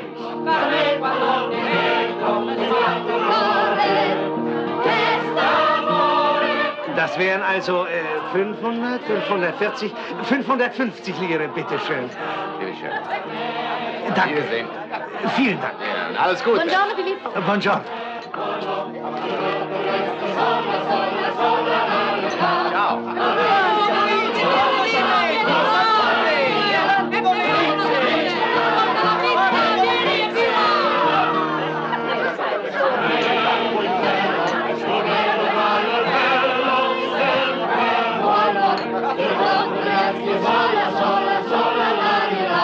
Ach, ich bin glücklich, Scampolo. Die Arbeit fertig, abgeschickt. Morgen ist der letzte Einsendetermin. Auf den Tag fertig geworden. Genau auf den Tag. Und dass der Postmeister gerade heute seinen Geburtstag feiert, ist vielleicht ein gutes Zeichen. Ich freue mich mit Ihnen, Signor Costa. Ich glaub's dir, Scampolo. So, weißt du was? Ich habe jetzt keine Lust, nach Haus zurückzugehen. Raus will ich, irgendwo hin. Gehst du mit? Wenn Sie wollen. Komm. Das Castello, meine Damen und Herren, ist die größte Sehenswürdigkeit von Ischia. Very famous, très fameux. Erbaut wurde es 474 vor Christus, zerstört, aufgebaut und wieder zerstört. Was Sie hier sehen, meine Damen und Herren, das sind die Ruinen. 75% zerstört, 75% erhalten. Aber 75 und 75 sind 150, Scampolo. Diesen kleinen Scherz, Signor, pflege ich an dieser Stelle immer zu machen, nur als ein kleines Beispiel, um Ihnen zu sagen, dass alles auf dieser Insel schöner und größer ist als anderswo. Wie recht du hast. Zu erinnern wäre noch die unglückliche Liebe der Vittoria Colonna zu Michelangelo, der Mord der Isabella von Aragonien an ihrem Liebhaber Nicola, der Sturz aus dem Fenster der schönen Beatrice de Bonaventura und die Kerkerschaft ihres geliebten Camillo von Istur. Das, Signor Costa, sage ich jeden Tag. Aber können Sie mir eine Frage beantworten? Da musst du mich erst fragen. Warum hat Liebe eigentlich immer etwas mit Mord und Tod und Gefängnis zu tun? Ich denke darüber schon sehr lange nach, weil ich Denn ich bin ein schutzloses Mädchen und muss mir Gedanken darüber machen. Ja, das ist wahr. Und ich hoffe, Sie nehmen das ernst. Ich nehm's ernst, Scampolo. Liebe soll doch etwas Schönes sein. Und ich merke immer nur, dass alle Leute Angst davor haben. Marietta sagt? Ja, und Marietta sagte... Signor Costa, Sie nehmen es nicht ernst. Verzeihung, Scampolo. Wie denken Sie über die Liebe? Ich? Sie haben Franka. Ah, Scampolo, also das mit Franka, das kannst du nicht rechnen. Warum nicht? Weil Sie haben nicht nachgedacht. Nein. Ja, aber das muss man doch. Ich finde, Liebe ist eine sehr ernste Sache. Ich denke ununterbrochen darüber nach. Du? Hast du denn einen Grund? Ich meine, liebst du jemanden? Nein, aber ich denke eben schon vorher darüber nach. Wollen wir jetzt gehen?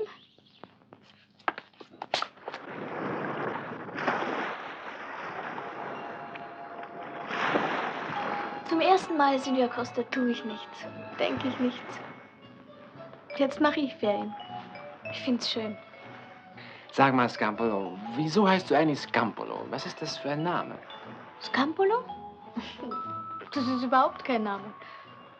Scampolo heißt das, ist das, was übrig geblieben ist. Ein Rest ist das. So wie ein Reststoff oder ein Restbrot. Alles das ist eben Scampolo. Und warum bist du übrig geblieben? Ich hab niemand mehr. Keine Eltern, niemand. Neben Scampolo. Ich fühle mich sehr wohl, Signor Costa. Übrig geblieben.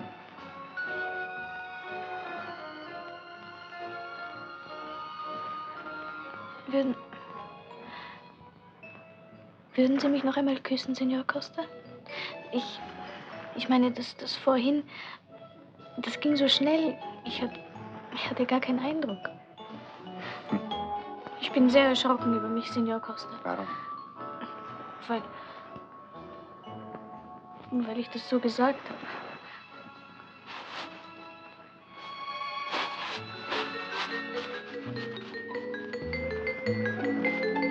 Scampolo! Scampolo!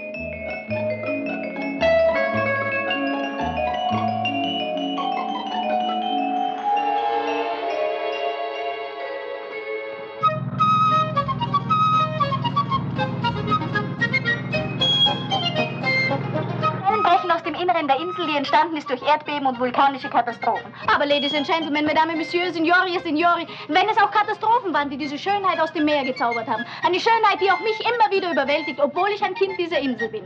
You see now to your left. Links sehen Sie jetzt an den Du packst deinen Koffer? Ja, du siehst richtig, lieber Roberto. Das ist mein Koffer und das bin ich. Beide gepackt und fertig zur Abreise. Ich fahre nach Mailand. So plötzlich? Ja. Ich habe einen alten Bekannten wieder getroffen. Ein Mann mit großen Fabriken in Mailand, mit Geld und... Naja, er sagte, ich soll mitkommen und ich habe gesagt, ja, ich komme mit. Es freut mich für dich, Franca. Ich werde wieder Theater spielen, ich werde... Mein Gott, eine Menge werde ich. Ich kann nur sagen, ich freue mich. Wenigstens könntest du so tun, als wärst du traurig. Nein, Franca. Wir haben beide einen Fehler gemacht. Wir haben nicht nachgedacht. Du nicht und ich nicht. Ich bin ganz ehrlich, wenn ich sage, ich wünsche dir von Herzen alles Gute. Ich danke dir, Roberto. Sei nicht böse. Ich war sicher manchmal... Naja, du weißt schon. Alles Gute für dich. Dir auch, Franca. Verzeihen Sie, ich möchte nicht stören, aber ein Wagen steht da unten. Wartet er auf Sie?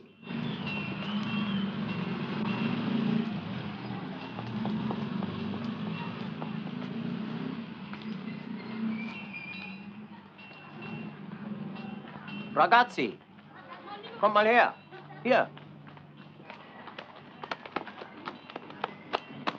Ein schöner Tag heute. Pass auf. Ja? Grazie, Eccellenza. Denk doch mal nach, Petrucci. Du warst doch auch da. Vielleicht hast du eine Ahnung, eine Spur von einer Ahnung, wem die Kiste gehört. Natürlich war ich da, so wie 50 andere auch da gewesen sind. Ich weiß nur, dass es Wein gegeben hat. Was es gegeben hat, weiß ich selber. Aber die Kiste, Petrucci, da war doch jemand da und hat die Kiste gebracht. Und die muss doch weg. Aber ich weiß nicht, wo ich sie hinschicken soll. Die Adresse ist zerstört, verbrannt, vernichtet. Sie ist einfach nicht mehr zu lesen. Verstehe das doch, Petrucci. 30 Jahre bin ich nun bei der Post und ich war immer sauber, sauber wie ein gewaschenes Hemd. Und jetzt das. Ich bin ruiniert.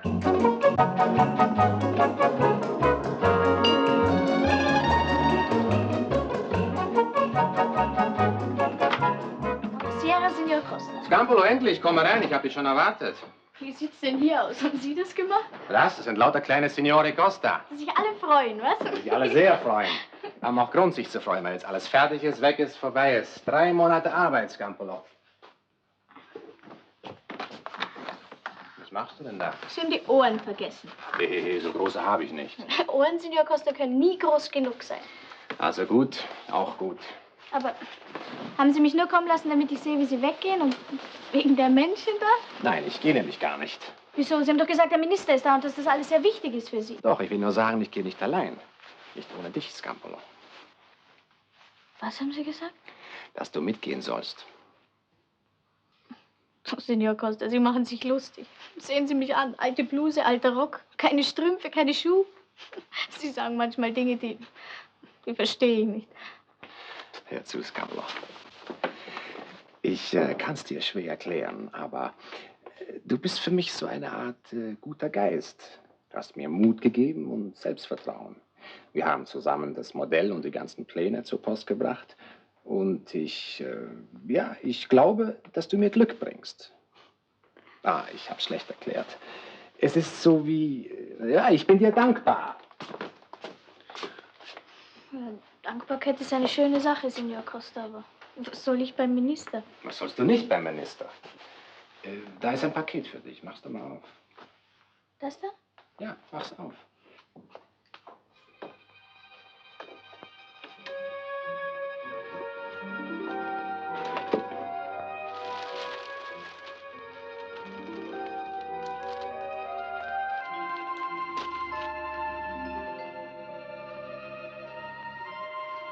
Na, was sagst du dazu? Ein Kleid, Strümpfe, Schuhe, alles für dich. Zieh's an. Das habe ich alles selber ausgesucht. Hättest mal sehen sollen, wie. Ich habe zur Verkäuferin gesagt, ein Mädchen, die Taille so groß. Also, sie geht mir ungefähr bis hier. Da schaust du mich an. Das haben Sie alles für mich gekauft? Ja. Warum? Du wirst wunderbar aussehen. Warum? Frag nicht wieder, warum. Aber Sie haben sich doch bestimmt etwas dabei gedacht. Ja, also, ich weiß, Sie denken ja nicht immer nach. Doch, ich habe mir was dabei gedacht. Bitte zieh's jetzt an. Da fehlt aber auch nichts. Ja, das gehört doch irgendwie dazu. Was überlegst du? Was es bedeutet, wenn ein Mann einer Frau Kleider schenkt. Das bedeutet etwas, ich weiß nur nicht. Aber anziehen kann ich's ja mal. Damit mache ich doch bestimmt noch keinen Fehler. Bestimmt nicht. Bitte, Signor Costa, warum nehmen Sie mich mit? Ich habe das doch schon gesagt. Es ist also, wenn ein Mann ein Mädchen nett findet und er gern mit ihr zusammen ist, dann möchte er eben immer und überall gern mit ihr zusammen sein. Ja, aber die Leute werden sagen, ja, irgendetwas werden sie sagen. Sollen sie auch, dürfen sie auch. Ich hoffe, Signor Costa, Sie haben sich's diesmal überlegt.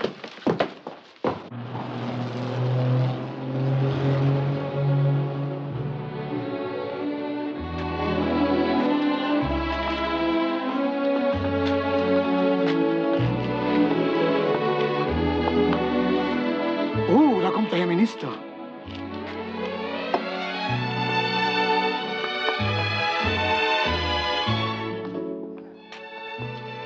Ich freue mich, dich einmal wiederzusehen, Sabine. Ich mich auch, Ernesto. In Rom haben wir ja beide niemals Zeit. Also müssen wir uns in Ischia treffen. Das ist Andreas Michaelis. Guten Abend. Ja, ich kenne Ihren Namen.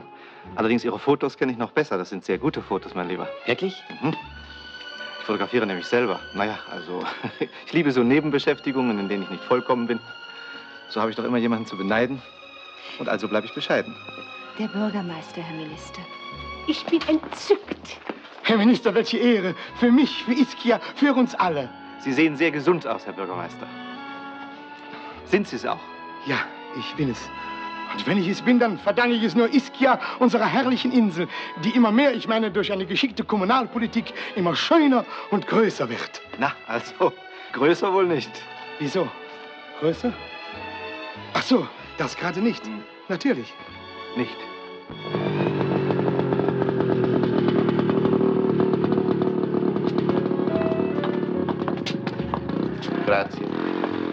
Ich Ich weiß wirklich nicht, ob es richtig ist, was wir tun, Signor Costa. Ich finde es sehr gefährlich, nicht mehr zu wissen, was richtig ist. Ich weiß es nicht. Du siehst aus wie eine Prinzessin. Du bist das schönste Mädchen der Welt. Nicht, Signor Costa. Wenn Sie so reden, dann falle ich um. Warum? Weil ich schwindelig werde. Aber nicht, was Signor Costa, der Minister ist auch nur ein Mensch. Bestimmt. Ich stelle mir einfach vor, er hat Magenschmerzen. Als ich hörte, dass du Minister geworden bist, also, wenn du dich erinnerst, ich habe dir gleich ein Telegramm geschickt. Oh, das war so nett von dir. Ich habe 312 Telegramme bekommen. Und damit du dir ein Bild von mir machen kannst, muss ich dir sagen, ich habe sie selber gezählt. Warum solltest du nicht? Du bist doch dieselbe geblieben, Sabine. Gescheit und immer bereit, menschliche Schwächen zu verstehen. Hast du sie nicht mehr?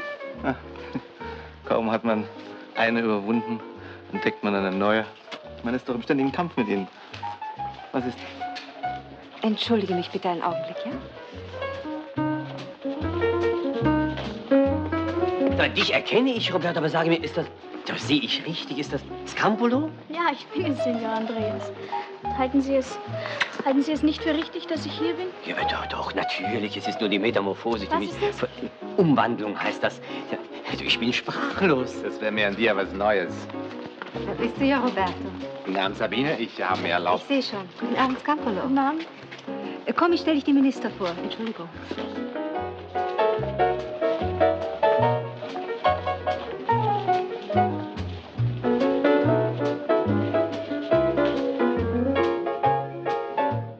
Ernesto, das ist Roberto Costa, ein junger und ein sehr begabter Architekt, der sich übrigens an dem Preisausschreiben beteiligt, das da ausgeschrieben ist. Aha, ich kenne Sie nicht, aber wenn Sie sich jetzt an dem Preisausschreiben beteiligen, da werde ich ja sehr bald das Vergnügen haben. Ich hoffe. Scampolo, bitte. Herr Minister, darf ich Ihnen Scampolo vorstellen? Guten Abend, Herr Minister. Guten Abend. Scampolo, das ist bei uns etwas... Was übrig geblieben ist. Ja, aber wenn alles, was übrig bleibt, so reizend ist... Signor Costa, Herr Minister, ist einer unserer begabtesten Architekten. Er ist, glaube ich, von völlig neuen Voraussetzungen ausgegangen. Aber du solltest etwas darüber sagen, Roberto. Ja, Pläne muss man sehen und da müssen sie einem gefallen und man kann sehr schwer darüber reden. Mhm. Er hat recht. Die Menschen reden überhaupt alle viel zu viel. Diese Erfahrung macht jeder. Früher oder später, er macht sie eben sehr früh. Haben Sie Ihre Pläne schon weggeschickt? Ja, heute war ja der letzte Einsendetermin. Ja, ich hänge sehr an diesem Projekt. Bin gespannt, was Sie... Ah, da ist ja auch wieder unser Herr Bürgermeister. Oh, Herr Minister, gerade habe ich zu meiner Frau gesagt, nicht wahr? Ich sagte, wie gut es ist, die Regierung sozusagen einmal privat zu haben. Ja, ich stehe zu Ihrer Verfügung. Ich kann mich nicht wehren, es ist eine gute Gelegenheit. Das ist es, was ich meine. Ich will nur sagen, welchen Aufschwung Ischia genommen hat. Ja. Ich bin jetzt 5 Jahre Bürgermeister. Hoffentlich zum Wohle der Insel. Ischia, Herr Minister, hat einen staunenerweckenden Aufschwung genommen. Immer mehr Touristen, neue Hotels, Ausbau der Bäder, ein neuer Strand. Es wird etwas getan, möchte ich sagen. Ja, und er hat wirklich keine Ruhe gegeben. Nicht wahr, Adriano? Das hast du nicht getan. Das Bild der Stadt haben Sie es in sich aufgenommen, Herr Minister. Sauberkeit, Ordnung, keine Armut. Keine Elendsquartiere. Fortschritt überall. Stehlende, bettelnde Kinder gibt es nicht mehr. Das ist vorbei. Was? Aber das stimmt doch nicht. Wie bitte? Es soll keine Armut mehr da sein? Sie ist da und wie sie da ist. Sie betteln noch genauso wie früher und sie stehlen auch. Also ich persönlich, mir ist das egal. Sie haben Hunger und nehmen sich's dann. Scampolo. Ja, das ist doch... Ich sage es, weil es wahr ist. Oder darf man nicht mehr sagen, was die Wahrheit ist? Aber ja, doch, natürlich, man darf schon. Es ist nur ungewöhnlich. Die wenigsten Leute tun es. Und wenn, dann haben sie meistens Schaden davon. Das ist schwer zu verstehen, Herr Minister. Ja, ist wirklich schwer zu verstehen. Ja.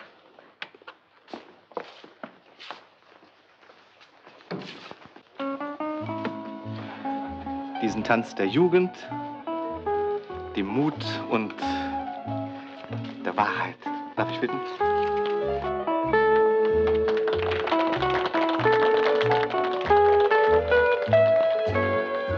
Ja, wer ist denn das? Wer kennt dieses Mädchen? Wie kann sie denn meinen Mann so Desavouieren. Richtig.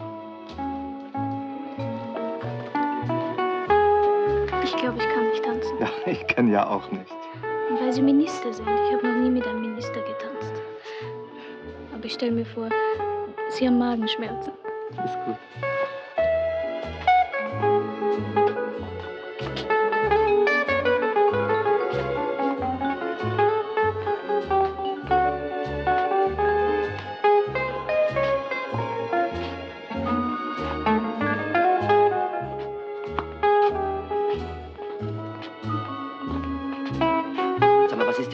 wirklich mit dir los? Du bringst das Mädchen hierher, angezogen hast du sie offenbar auch. Warum? Wieso? Wieso, warum? Naja, das ist doch... Liebst du sie etwa? Aber ich finde sie großartig.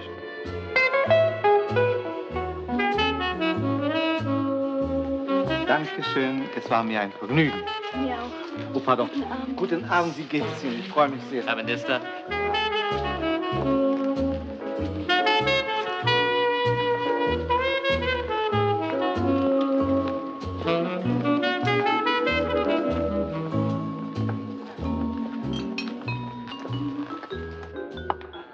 Bitte, Für drüben, bitte.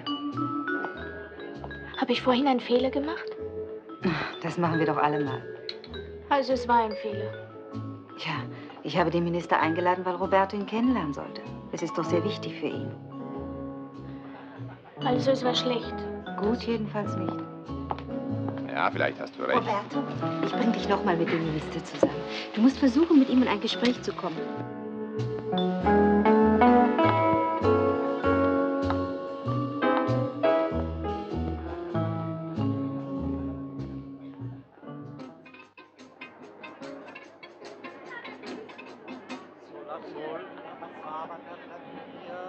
Canticchiando allegramente, il suo sguardo era pieno di poesia e se ne andava fra la gente. Ti ritomba, io ti penso e ti ricordo notte ti ritomba. Scampolo, Ja, Cesare? was magst du denn hier? Ich? Ich denke nach. Wieso? Warum? Ich denke nach. Kann ich dir helfen? Beim Nachdenken kann einem niemand helfen. Ach, Cesare. Ist das wegen Senor Costa? Nein, wieso? Über den denke ich überhaupt nicht mehr nach. Ihr tut ja alle so, als ob ich verliebt in ihn bin. Das stimmt nicht. Er ist mir völlig gleichgültig.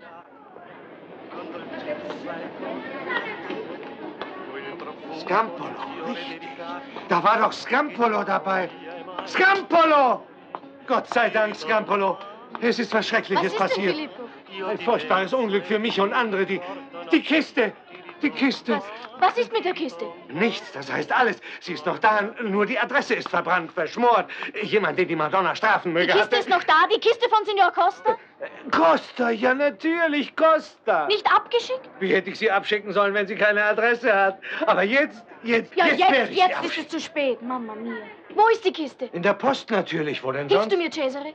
Ja, natürlich. Wir bringen sie nach Neapel. Ich weiß ja wohin, zum Ministerium für Wohnungsbau. Wann geht das nächste Schiff? In 5 oder 10 Minuten, aber ich kann doch nicht mit. Ich meine, ich bin doch... Bei der Polizei. Und ihr sollt allen Leuten helfen, die in Not sind. Kommt, damit wir das Schiff noch kriegen.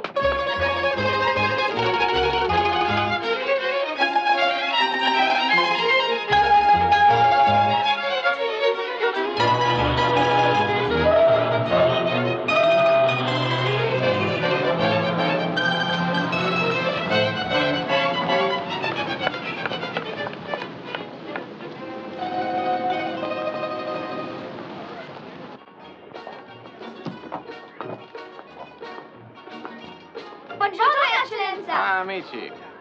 Da. Grazie, Eccellenza. Ah, guten Tag, Signor Costa.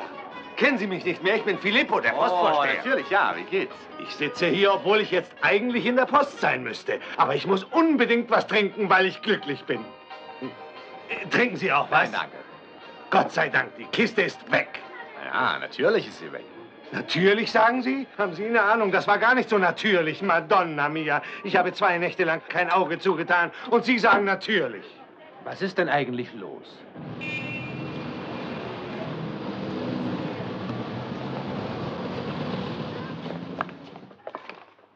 Sollen wir wirklich da hinaufgehen? Ja, natürlich. Wir können doch nicht einfach wieder umkehren und sagen, wir haben Angst vor dem Haus gehabt. Komm. Und Scampolo ist mit der Kiste nach Neapel. Oh, sie schafft es, Signor Costa. Wenn es überhaupt jemand schafft, dann nur Scampolo. Das ist ja alles Unsinn, das geht doch gar nicht. Ich muss sofort nach Neapel. Jetzt geht aber kein Schiff. Das heißt, ihr Schiff gibt's keine Motorboote? Ich muss sofort los. Hey, gibt's da denn heute kein Eis, Eccellenza? Es tut mir leid. Ich muss schon sagen, aufrichtig leid, aber die Bestimmungen. Sehen Sie sich die Kiste an. Da ist sie. Können Sie die Anschrift lesen? Ja, Sie können es nicht. Und Filippo von der Post konnte es auch nicht. Er hatte Geburtstag und die Postamt war ein Fest. Ach, schöne Zustände auf Ischia. Ich weiß nicht, was Sie darunter verstehen, aber Geburtstag ist ein Geburtstag. Und Geburtstag hat man einen ganzen Tag. Bitte, Sie müssen verstehen, wenn ich Ihnen sage, dass Signor Costa... Na, er hat die Bratpfanne doch nicht aufgestellt.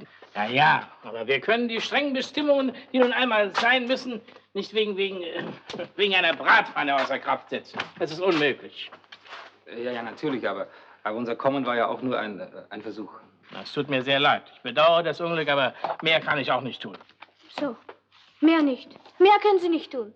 Wissen Sie, wie ich das finde? Komisch, sehr komisch. Sie sitzen an einem Schreibtisch mit 2 Telefonen, Sekretärin und Vorzimmern und sagen sowas. Und Signor Costa, dass er monatelang daran gearbeitet hat und Hunger hatte und kein Geld, daran denken Sie nicht. Ach was, und wenn der Besuch ausbricht, ich sag, was ich denke. Entschuldigen Sie, Herr Senator. Entschuldigen auch noch. War es vielleicht nicht richtig, dass ich das gesagt habe? Der Mann vertritt immerhin die Regierung. Und so kannst du mit ihm nicht reden. Regierung, hast du gesagt, Cesare? Der Minister. Zum Minister muss ich. Was für ein Minister? Na, der mit mir getanzt hat. Was hast du? Ich sage dir doch, Cesare, ich muss mit dem Minister sprechen. Er hat mit mir getanzt. Und wer mit mir tanzt, der kann auch mit mir reden. Hey, Signore! Ich muss mit dem Minister sprechen. Galeni heißt er oder so. Ja, ja. Dann sagen Sie mir nur wo. Er muss jetzt da sein. Scampolo, du kannst doch nicht einfach zu einem Minister... Und ob ich's kann.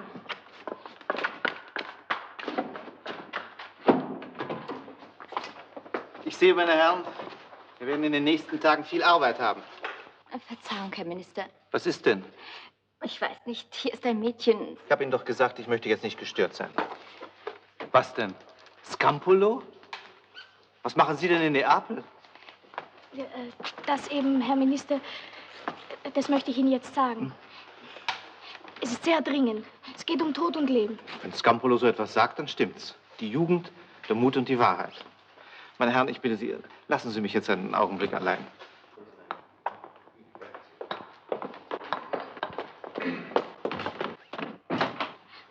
Vielleicht habe ich etwas übertrieben, wenn ich sagte, es geht um Tod und Leben. Ah, also Scampolo schwindelt. Aber nur ein bisschen, Herr Minister. Es geht um... Also Filippo von der Post, der hatte Geburtstag und... Aber darum geht's ja auch nicht. Es geht um Signor Costa. Aha. Warum sagen Sie aha? Da ist doch nichts zum Aha sagen. Das ist eine sehr ernste Sache, Herr Minister. Sehen Sie diese Kiste? No, non c'è niente. Io non credo che nessuno prenderà il Nessuno fatto gran successo. Nessuno prende... Sie sind auch hier. Wo ist Scampolo? Sie ist... Beim Minister ist sie. Bei wem? Na, ich verstehe es ja auch nicht. Sie hat gesagt, sie hat mit einem Minister getanzt. Bei dem ist sie? Dann stimmt das also? Ja, sie hat mit ihm getanzt. Aber das hat doch gar keinen Sinn. Sie nehmen es nicht mehr an. Unmöglich. Das tun die nie. Können sie gar nicht. Haben Sie eine Zigarette? Danke. Bitte. Sie sind also auch hier. Scampolo hat mich mitgenommen, weil die Kiste ist ja nicht leicht. Ja, natürlich. Das war sehr nett von Ihnen. Dankeschön. Bitte.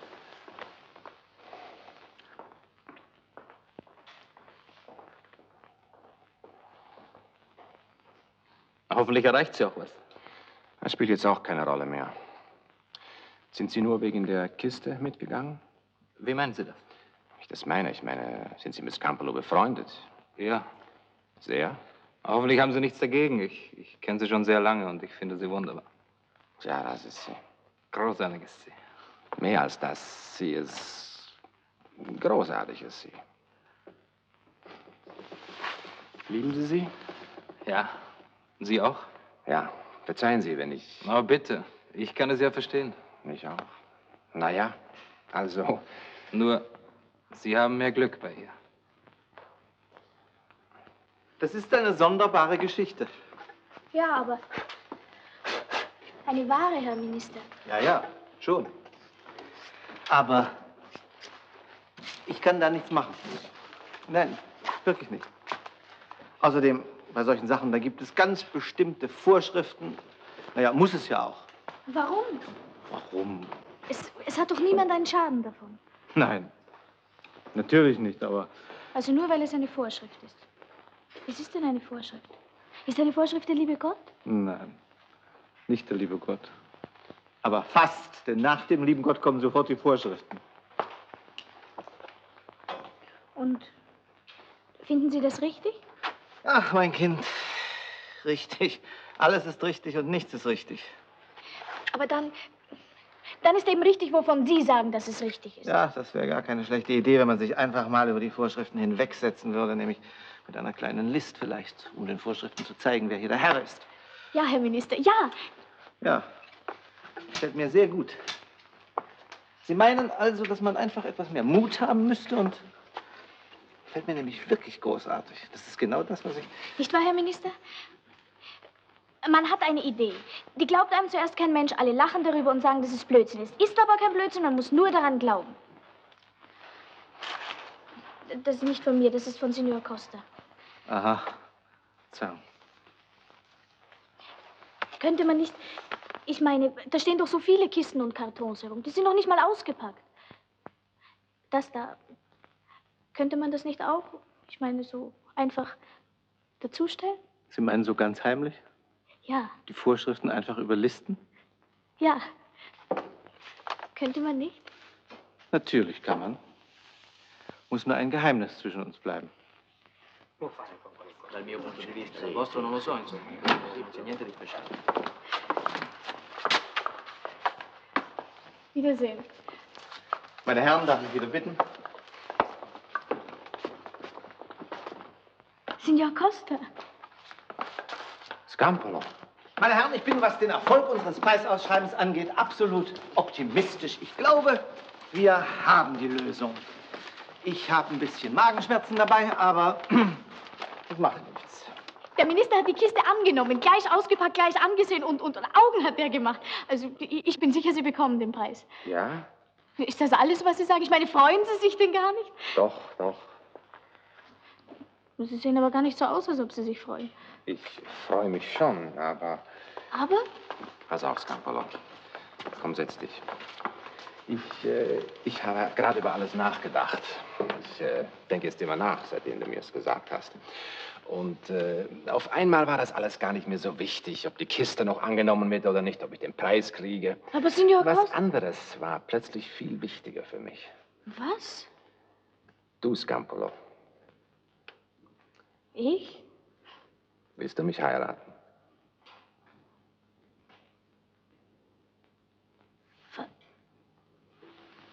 Was haben Sie gesagt, Signor Costa? Ob du mich heiraten willst?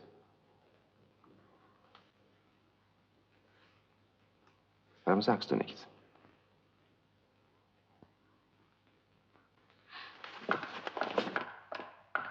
Jetzt läuft sie schon wieder weg. Signori, chi vuole il Corriere? La riforma del Senato, signori! Andiamo, signori! Chi compra il Corriere della Sera? La riforma del Senato! La riforma del Senato!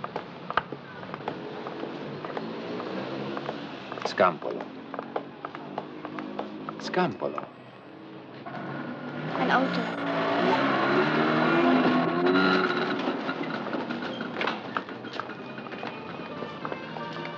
Come? Ma lei sta scherzando? Ma Napoli arriverà in Serie A. Ma che scherzando? Ma io scherzando? Ma lo sa che lei che quando c'è... Ma lei che è romanista. Ma che è romanista? Ma che è romanista? No, vedrà che Napoli riuscirà a vincere. Quest'anno c'è la Juve. C'è la Juve, non so. Ma Signore desidera? Zwei Campari. 2 Campari.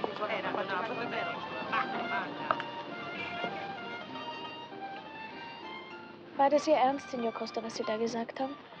Ja. Und haben Sie mir das nur gesagt, weil Sie dankbar sind? Nein. Also diesmal, ich meine, Sie denken sich wirklich etwas dabei. Ja. Ja, nein, ja. Immer sagen Sie ja und nein, mehr nicht. Jetzt muss man doch reden. Nein. Bitte sagen Sie nichts. Marietta sagt, Männer machen dann immer Versprechungen und halten sie nicht. Ich möchte nicht, dass Sie etwas sagen und es dann nicht halten. Haben Sie ein Taschentuch? Ja.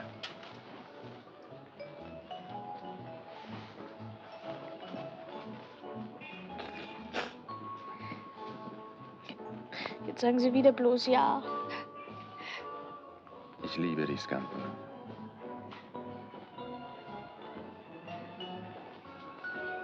Wenn man sich das gesagt hat, küsst man sich dann nicht? Ja.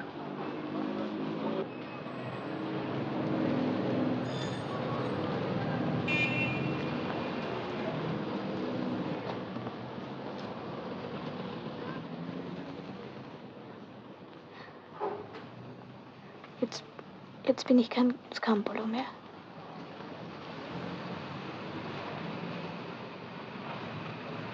Silenzio, così non ci sentono. Ma guarda, si mangia in mezzo alla strada, Che c'è da guardare? Forse voi dite o via? Andate via di qui, fannuloni, ragazzacci, via o vi do io. Mamma mia, non avete altro da fare? Oh, questa Napoli. Vilani, screanzati, se non volete quattro schiaffi, avanti camminate, fannuloni, il diavolo vi porti. Via, via, via, via, via, via, via.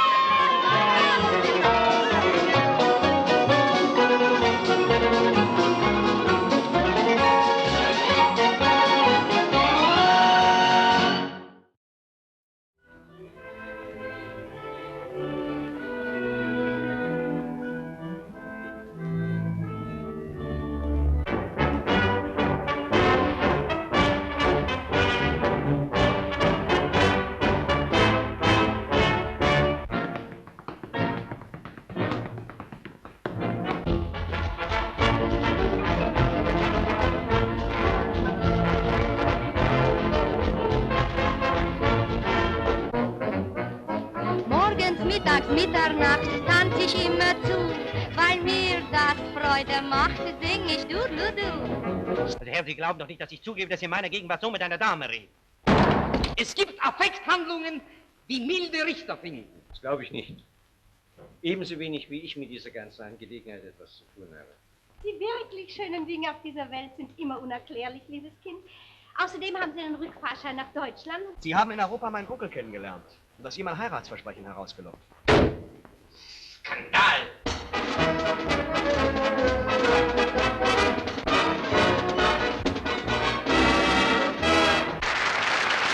Ich werde auch Sie nicht